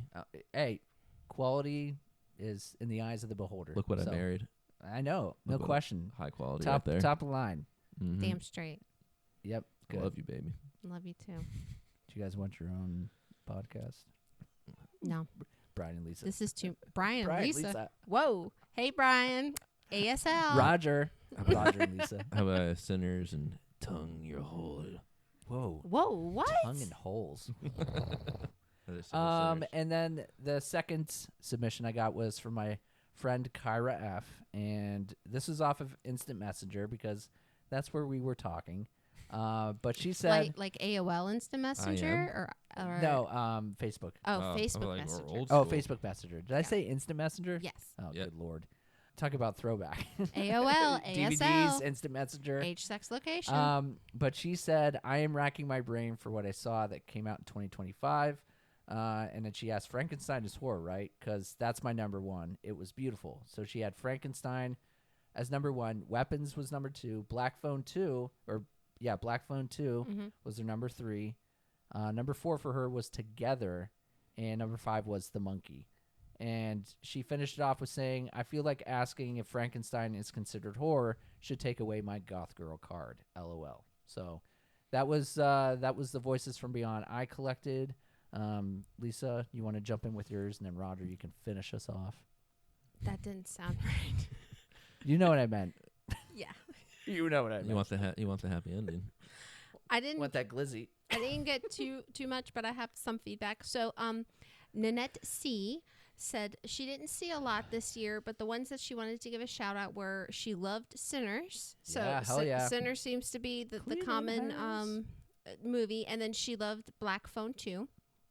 I still have to see that. I haven't watched it either. We wanted to, but we missed it. Yeah, so- I just haven't caught it. Spooky Empire. Yeah. Yeah. Fuckers. It was funny because I had Carrie watch Black Phone with me a couple months back on Peacock. While we were watching it, they kept playing little trailer clips for the new Black Phone, kind of revealing a little bit how the first one ends. And Carrie's like, oh, now I know what's going to happen in this movie. I'm like, well, I'm sorry, but let's watch this. This is a good movie. Just stay with me on this. So, yeah, I still have to check out, too. So, one day. I do want to note that Nanette said that she did want to watch Good Boy. She was kind of asking me about it, so she's probably going to venture down that path. Yes. She should watch Good Boy. Nanette, please. As should Lisa. Please message either me or the podcast and let me or the podcast know what you think of Good Boy after you watch And it. I do want to correct. Did I say Nanette C? Yeah, Nanette. Okay, I thought I went Nanette N, but it's Nanette C. Yeah, Edit this. Nanette. We're just going to say Nanette. And then Elfie M said that Hard Eyes was her favorite.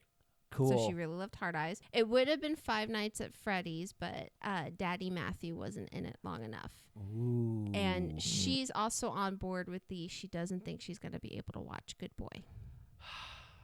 I don't want to, for those who are dog lovers, I don't want to force, but I'm a dog lover too, through and through, and it was beautiful for me. So cannot recommend it enough. So, all right.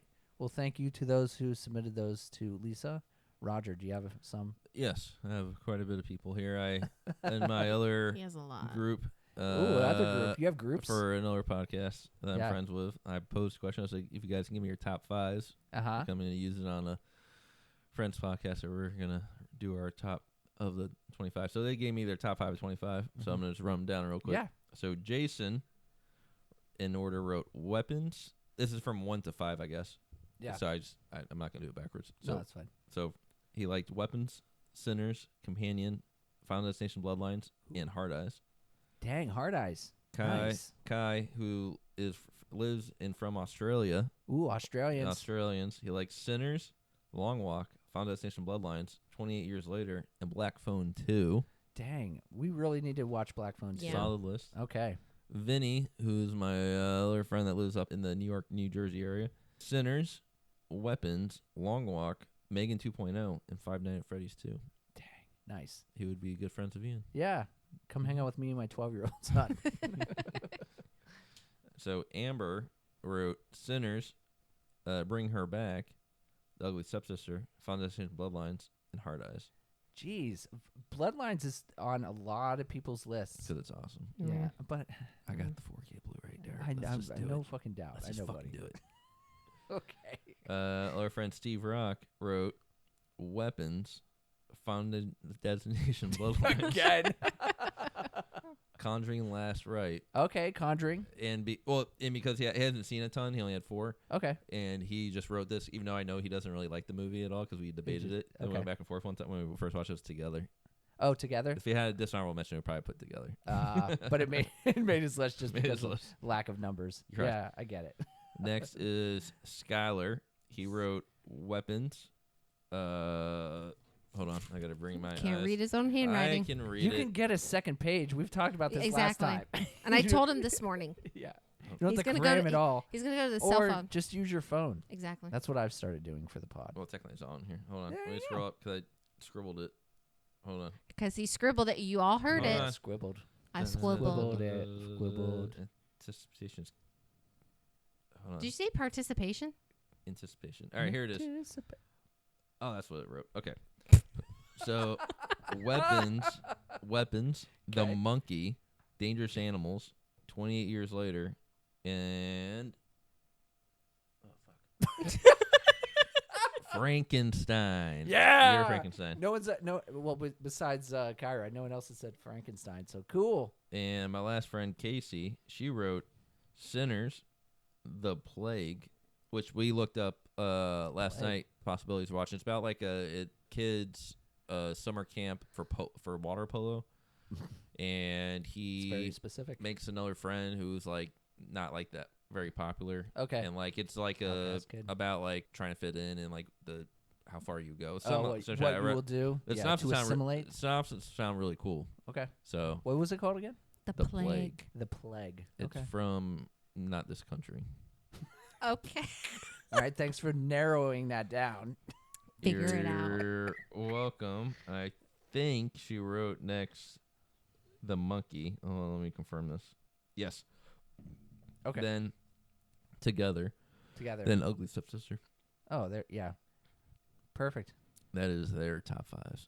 All right. Well, thank you to anyone who submitted their lists to me or Roger or Lisa.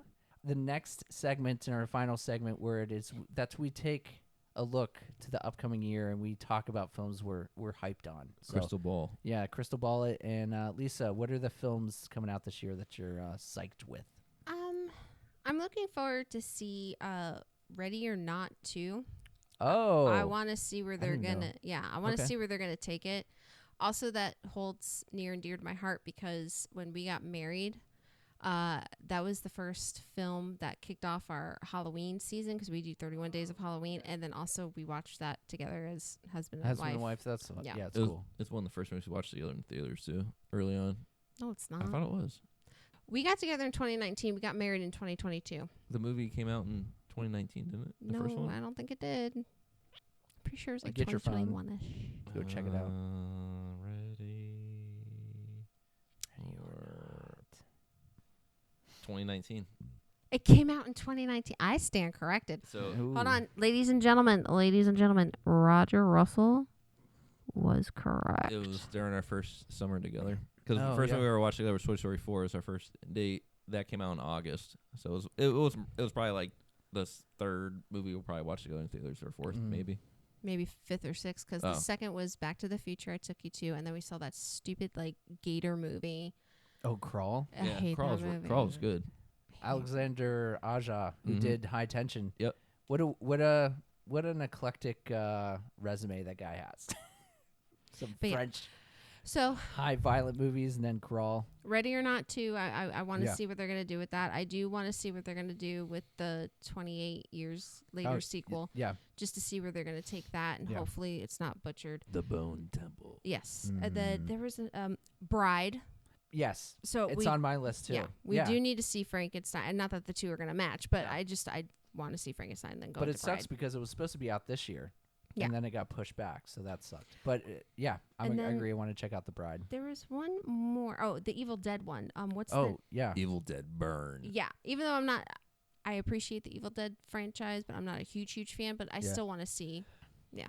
So those are the ones I'm looking forward to. Not Scream 7. I'm sorry for the Scream fans, but it needs to end at some point. Sorry, Carrie. Love you, Carrie. But even she's like, she'll be tapping. But they're all coming back for this one. Are they? Supposedly. We'll find out. Nev is, and then Kevin Williamson is directing it. And our hot daddy. You know who's not coming back? Who? Wes Craven. That's true. Sorry. Rip. Moment of silence. I don't think our moments of silence should be followed up with us laughing. Yeah. It's disrespectful. I think it's just we're not laughing at that. We just look at each other and start laughing. Else hot daddy's coming back for it. It's been Broderick. Yeah. Not Broderick. Matthew Broderick. So that was live, people. So Roger, you're 2026. 2026. Yes. Let's hear Let's it. go. Yeah. All right. Scream 7. Okay. So Let's Scream do it. 7. Let's go. do it. He's on board. He's riding the banana boat. I hope you're ready to go to the theater by yourself. You're gonna come with me. Nev is back. Nev is back. We're probably gonna not pretend that the last two happened. Oh Let's wait, just yeah, keep going. because it's not Matthew Broderick. It's Matthew Lillard. Lillard. Yeah. Yes. They're back. Clearly.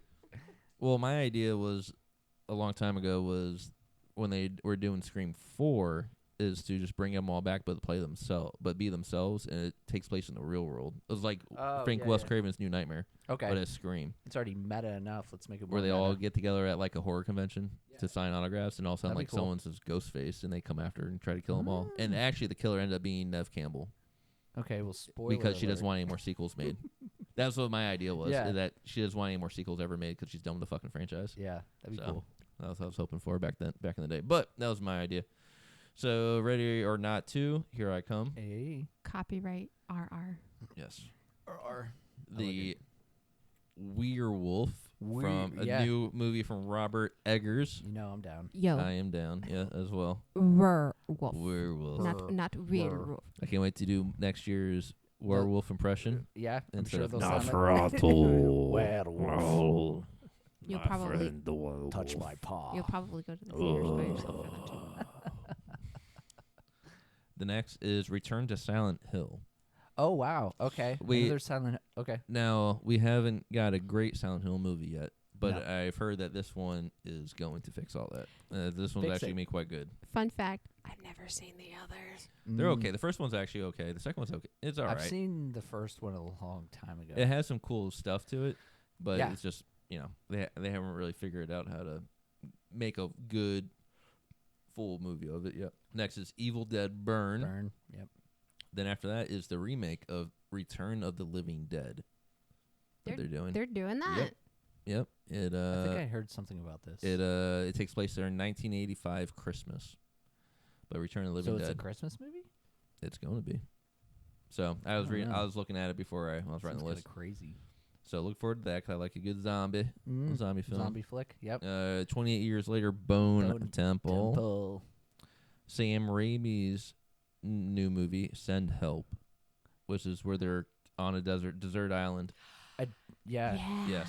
And Did you say a desert island? Desert island. It's filled with ice cream. Oh, yeah. That's Rachel chocolate. McAdams, right? Yeah. Yeah. Yes. That one. Okay, Yeah, I saw that. Yeah, that looks cool. And very last, the movie Hokum. Okay. Hokum. You were looking at that earlier. Is it the director or writer? Oddity. Yes. Oddity. Yeah. That's right. Same person? Yes. I don't know same writer and director as Oddity. This one's a horror novelist visits a remote Irish inn to spread his parents' ashes, unaware that the place is rumored to be haunted by a witch. I love witch movies, so That was my way. Hokum. Okay, cool. And that is it. I'm looking forward to 2026. Beautiful. I'm sure there will be some surprises. Yeah. And next year's list will be quite different than what I just said. I know. We'll see what happens. Hopefully it's just as good as this year. I will guarantee that next year's Lisa's number 1 is Scream 7. I bet you it won't. We shall see. All right. So my films for next year that I'm looking forward to, there is a Backrooms movie coming out. And it is a science fiction horror film directed by Kane Parsons. And he actually has a YouTube series based on this concept. And I became aware of it through the video game that it spawned, which is on Steam. And the game is really weird and creepy. You're just like wandering around aimlessly, this like yellow tinged, like abandoned office space. And these like weird creatures are stalking you. It's very, very creepy. So I'm interested in what Parsons is going to do, and I think the production company is A24. So, Roger, there you go, an A24 project. You just made me horny. Good, great. Anytime you say A24, They're hit or miss. Yeah, Oh I enjoy them, but I understand. Yeah. I also said The Bride, so I'm excited that that's finally going to be released. Another project that's interesting me is called Other Mommy. And what makes this film stand out to me is that it's done by the same mastermind behind Dashcam. Ray. Ray's Dashcam. Ray from Texas. But the director-writer is Rob Savage, and Mommy looks like a supernatural-style horror film about a paranormal force haunting a young girl. Run-of-the-mill type stuff, but Savage projects for me are like hit or miss. I really enjoyed Host. Have you seen Host? Yeah. It was like the Microsoft meetings horror film. I saw Host. But I thought it was really, really good. So I'm interested. So I'm gonna be checking out Other Mommy. Have you ever seen Goodnight Mommy? I haven't, but I do want to check it out. About the 2 kids whose mom goes to get plastic surgery, comes home. There's the European version, with the original version. There's a remake. Danish. I suggest I think it's a Danish movie. I suggest the original. Yeah, I have it over there. Or Austrian. If you wanted to borrow that one, it's really good. Not 4K, but it's Blu-ray. And the final movie I have on looking forward to 2026 is Psycho Killer. When Karen and I went to see Housemaid, the poster for this was in the theater. I didn't know anything about it, but poster's really creepy. It's unsettling. Looks like a fun slasher, but the killer in the film, I looked it up, is called the Satanic Slasher, and that just sounds like endless amounts of fun. So Psycho Killer, I hope should be out soon. They better use the song Psycho Killer in the trailer or a movie. Talking Heads. Yeah. So that's it. We've done it. Another year, another list. Another 3-hour episode. Yeah, right on the dot. So we got about like 20 minutes in the beginning. That was bloopers for sure. Again, thank you guys for recording this episode with me and being down to talk about some recent films, because it's not on the podcast. It was the whole reason I put Hard Eyes on this season, was in hopes to talk about a recent film. So this is a chance for me to be able to chat it up, at least spoiler free, about some recent films. So Lisa, thank you. Roger, thank you. You're welcome. You're very welcome. Awesome. We enjoy recording with you, Derek. Yeah, good. Before I close it out, anything you guys want to say? You don't have to say anything. All right, so I love movies. Oh yeah. All right, well, thank you guys, and with that, thank you everyone for listening to Little Bracket of Horrors. My name is Derek. My name is Raja. I'm Lisa. And we will catch you on the other side. Gotta poop.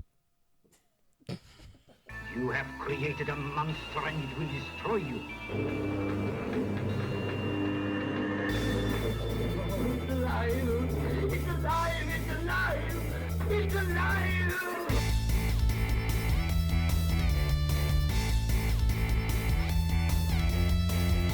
The monster has been seen in the hills terrorizing the mountainside.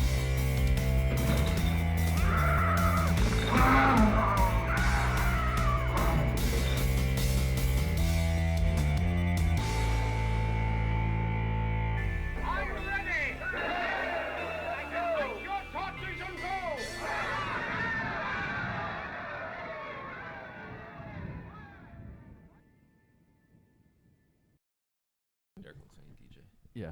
I look like a DJ. When you're doing with your board.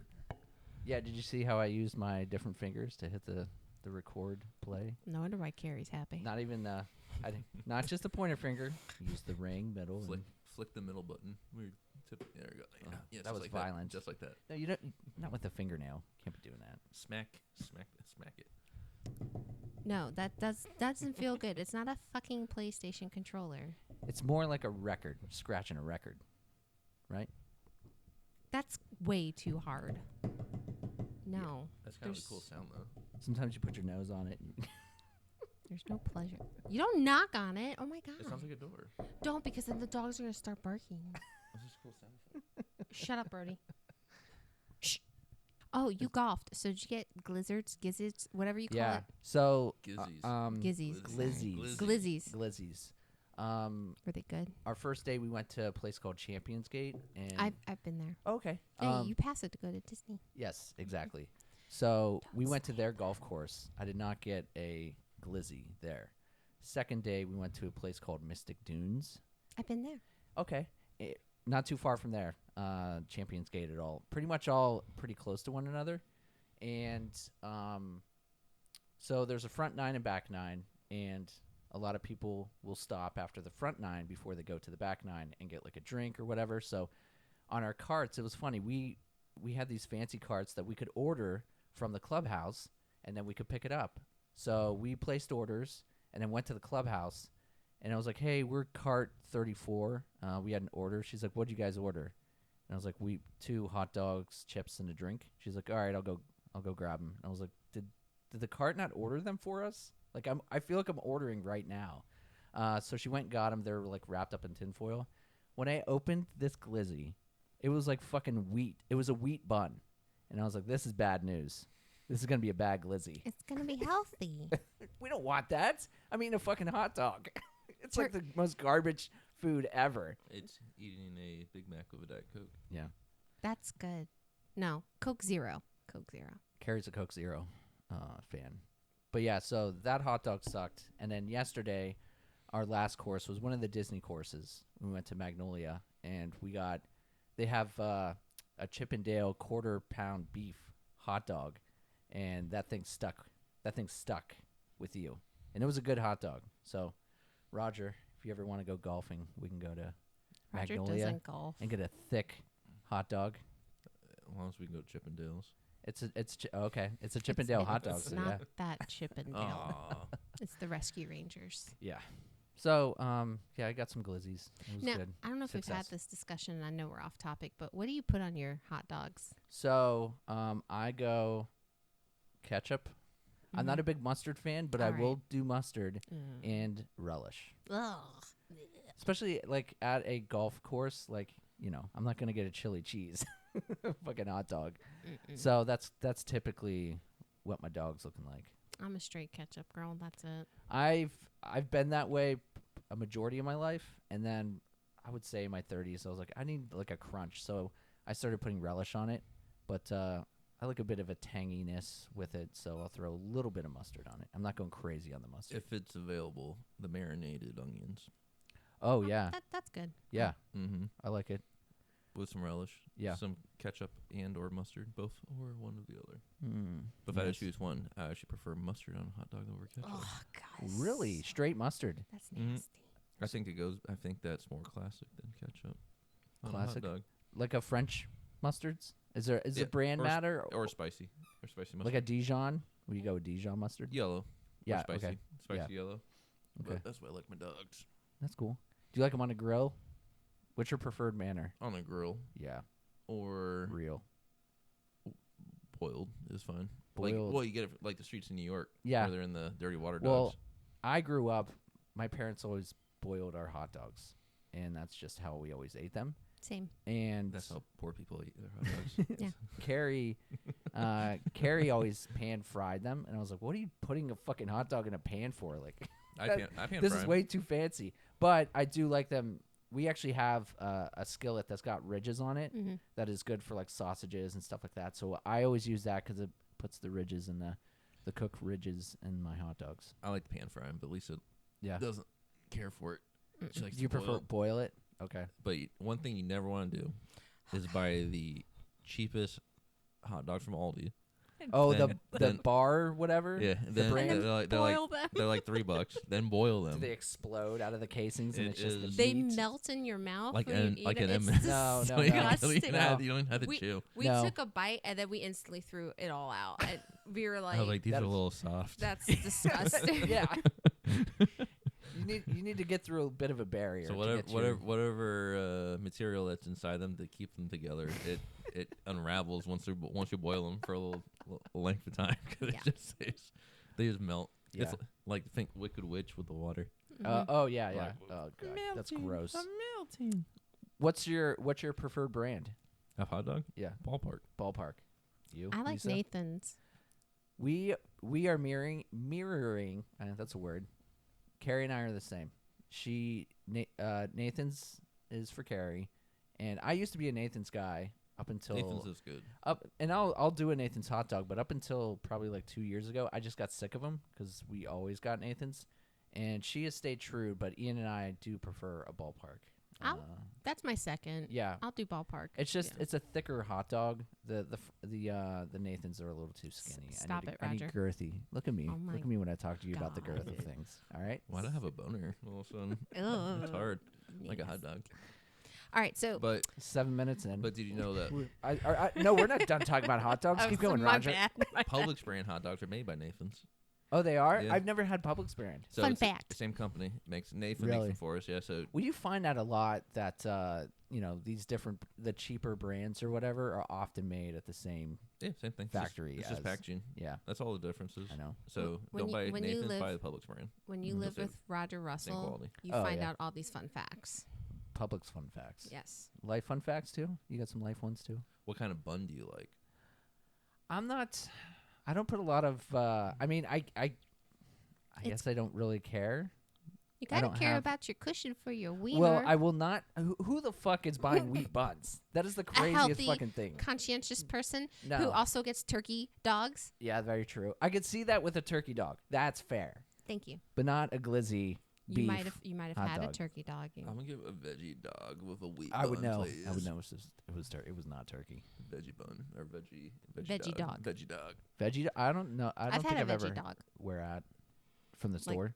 Yeah, Bought I've had some? it from the store, and then I've had it from like a restaurant. It's not that bad. Interesting. You ordered a veggie dog at a Yeah, restaurant. I tried it. I do like a good potato bun. Okay. A potato bun. Potato bun. And pretzel buns. Pretzel buns are good. I They're Those are don't good. think- I don't think I've ever had a pretzel bun hot dog. I have. Yes, you have at Disney Have Yeah. we? in Germany. Wow. Yeah. Now, do you consider a corn dog under the same hot dog Yes. family?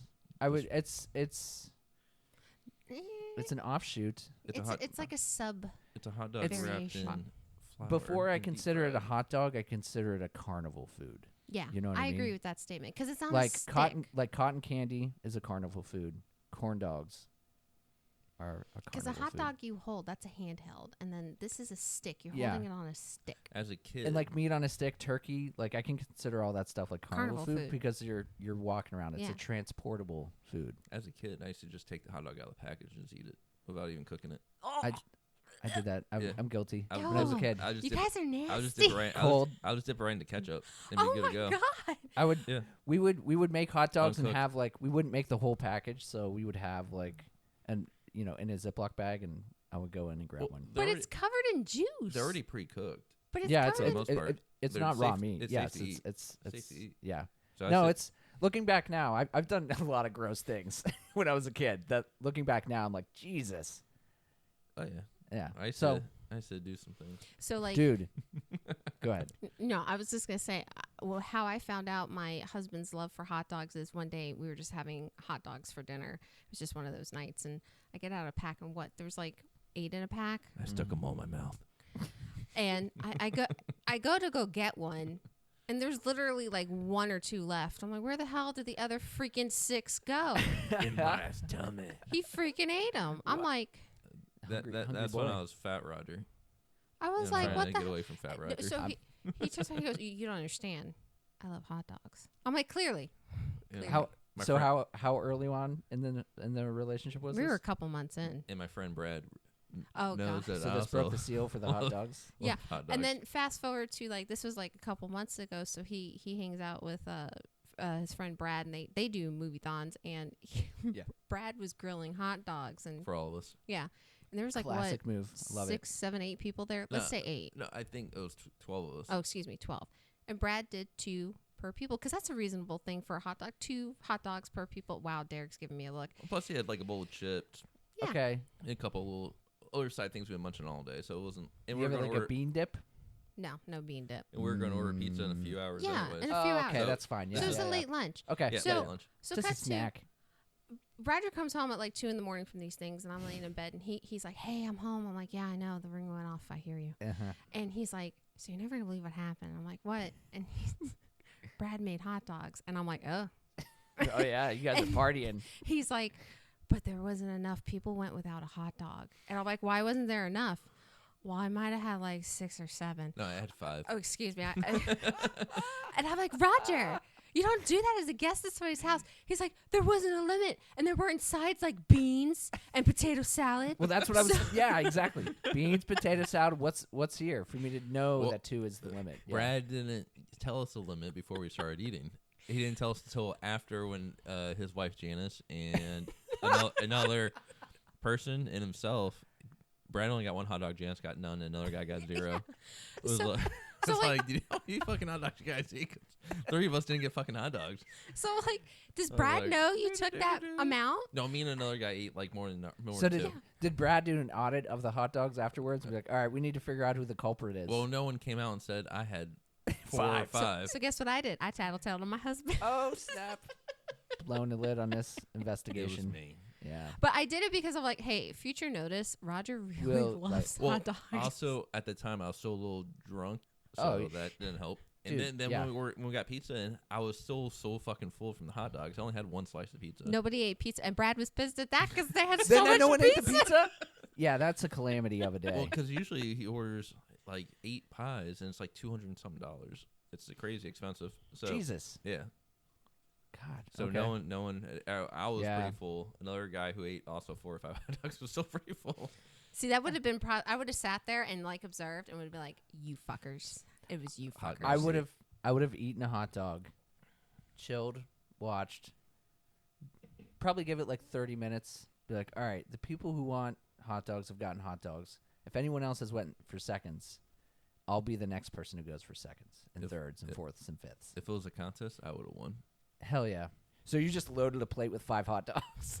Yeah, how did you do that? Was How that did your nobody first serving? notice? No, Was 5 hot I dogs? would put 2 on a plate at a time. Okay. Eat them because we only had small plates. Then I would just get another 2, eat them, Yeah. and that was it. And he had chili. Oh, I would. Ooh, I would did you put poop chili so in? bad. Yeah, I put some chili on that Jeez. bitch. It gets too messy. It's worth it. It is messy, but it's worth it. Oh, I would have pooped so bad. But you're just straight ketchup. I thought I was Yeah. gonna get heartburn. I did not. Straight ketchup Yeah. only. That's it. You guys want to talk about some What's a good? Yeah. What's a good chili? What do you mean? What's a good chili? Hormel? Hormel's got the hot dog chili that we Wendy's. usually get it. Wendy's chili is good chili. Nothing's gonna beat homemade chili. Well, yeah, but who's got time? We're making hot dogs. we're not making the side for hot dogs be fucking chili, and So, we're like making All right, it. but then to Roger's point, so we're making hot dogs. You gonna take your ass to Wendy's and go get a thing of freaking Wendy's Oh no, chili? I was just talking about chili in general. Yeah, then Wendy's just is- get the Hormel Wendy's chili. just has good chili. Oh, For hot wait. dogs. Doesn't Sam's sell Wendy's chili now? Yeah. Sam's is crazy. They also have hot dog special. You can get a hot dog for like $2 at Sam's Club. I've never Oh, I had thought a you were Sam's gonna say hot dog. Wendy's. I was like, Wendy's has hot dogs. No, McDonald's had a hot dog. the McDonald's. McDoggy. It was the Wow. McFrankfurter. Say it again. McFrankfurter. Frankenfurt. The only Frankfurter? places I ever saw them was If Walmart had McDonald's in New York, they had one there for, Mhm. and also in the state of Maryland had them at all of Yeah? They used the McDonald's, Aldi yeah. brand hot dogs, probably. They were. It was probably one of the Just best hot dogs. mush. One of the best hot dogs I ever had. It's delicious. Really? It's really that Really? good. It's Alright. it's really good. McDonald's also had pizza. So one of my favorite glizzies is Sandpiper Links, which is not far from you guys. It's just on the other side of I-4. Mm-hmm. they have the hot dogs at their clubhouse are fucking awesome. It's a quarter-pound hot dog, but it's so good. We passed that. I went, oh, that's where Derek was golfing the other weekend. We went to a couple months ago. That's when we got Chinese. Yeah. Okay. Chinese place over But there. yeah, they've got my favorite golf course hot dog. It's so fucking good. This is going to be in the bloopers, by the way. It's so good that you reek of hot dog after you eat it. Yeah, because you're like, I smell just like, myself. This is such a hot dog vibe I'm carrying with me. You gotta put a honorable mention into the place at Magic Kingdom, Casey's. Oh, Casey's Corner. Yes. You can get like a fucking crazy 2 foot. Yeah. Get a surfboard hot dog. I got that, and I was hungry. I was like, oh, I'm gonna finish this. I couldn't even get through half. They have those little. They have the little corn nuggies? Yes. Mm-hmm. They have pig in a blankets. Don't they have those too? I feel like I got pig in a blankets. That I don't remember. I just know the corn nuggies. I do love a hot dog and a croissant. Croissant. You get a Pillsbury croissant and you wrap it up and you put it in the oven. Oh, I fucking love that. You were tearing those. We'd tear those cocktail wieners up at the cookies and cocktail party. Yeah. I didn't have any. Because Roger probably ate them all. I did. I have about 10 of them. They're delicious. And I felt so bad. Like I said, like 4 words to you guys. I was wrapped up talking to Tim and Ashley. It took you 30 minutes to say hi to me. I know. I felt terrible when you guys left. I was like, I'm sorry. You're cheating on us. I know. I'm sorry. Another couple. Slut. You guys were like, all right, we're out. And I'm like, fuck. Sorry. It's so anyways, cool. my bad. He was saying dirty things to your wife. Like she was rolling all night. Yeah. That's what she does when I say dirty things too. She's like, you're hilarious. I'm like, oh, we're talking about your son. That was awkward. And then I had a conversation with Ian about puberty driving home from practice the other day. It was pretty funny. There's some hair down here. I don't know where it's coming from. Oh my God. So I'm gonna edit this off because I don't want this on. Agreed. But hot dogs. That's where they're right from. All right, so who's gonna do this intro? This is part of Little Bracket of Horror. God damn! 25 minutes later, we talked about hot dogs, jerking off. This is the new segment. Normal conversations. It's not the After Dark segment. No. Oh, right. All right, who wants to do it? Yeah. I did it last time, so I think it's Roger only fair. Gave us some music background and some hair metal yells, but yeah, whichever one of you guys want to do it, and then we'll jump in. Okay. Do you remember the slogan, the saying? Little Bracket of Horror. You put the little. Wait, what? Welcome to Little Bracket of Horrors, the pod that puts the fight. Not horse. Little Bracket of Horrors. Yep. Where you put the fight in fright. Yeah. Are you writing it down? Welcome to where you put the pig in the blanket. Ooh, the piggy in the blankie. Where the hot dogs are always plentiful. Of horse. Welcome to the new hot dog podcast. What if hot dogs were like potatoes and they were planted in the ground? We had to go dig them out. We're not stoned. Just so people understand this. This is just us. Yeah. This is normal. We should do an offshoot hot dog podcast. Hey, what the fuck are you gonna talk about? Hot dogs. Different kinds. Different kinds. Different ballparks. Is this correct, Derek? Welcome to Little Bracket of Horrors, the pod that puts the fight in fright. This is correct. 2020. Nice handwriting, by the way. Thank you. I wish I had good handwriting, but I don't. Let's not get on a tangent again. I'm sorry. Do you not like our tangent? No, I do. I want to get to the good stuff. I should have had this prepared. Listen, we're 25 minutes into nothing. This is gold. We give you gold. No, trust me. There's also our last year's episode was I think like 2.5 hours. We can make the intro into a rap song. And I can rap it. Welcome to Little Bracket of Horror. The pod that puts the fright in fight and fright. The fight in fright. Let's bring this back to light while I fly my kite. All right. All right, That's Mark. 2025. All right, Mark Wahlberg. All right, Roger, take it away. Welcome to Little Bracket of Horrors, the pod that puts the fright in fright. You fucked that up. Oh, fuck. That's the 2025. It's fight, not Put the fight. You're putting a fight in All fright right. because fight is a shorter word. Clap. Fright Can is you a do long word. me a clap Okay. for take two. Take two.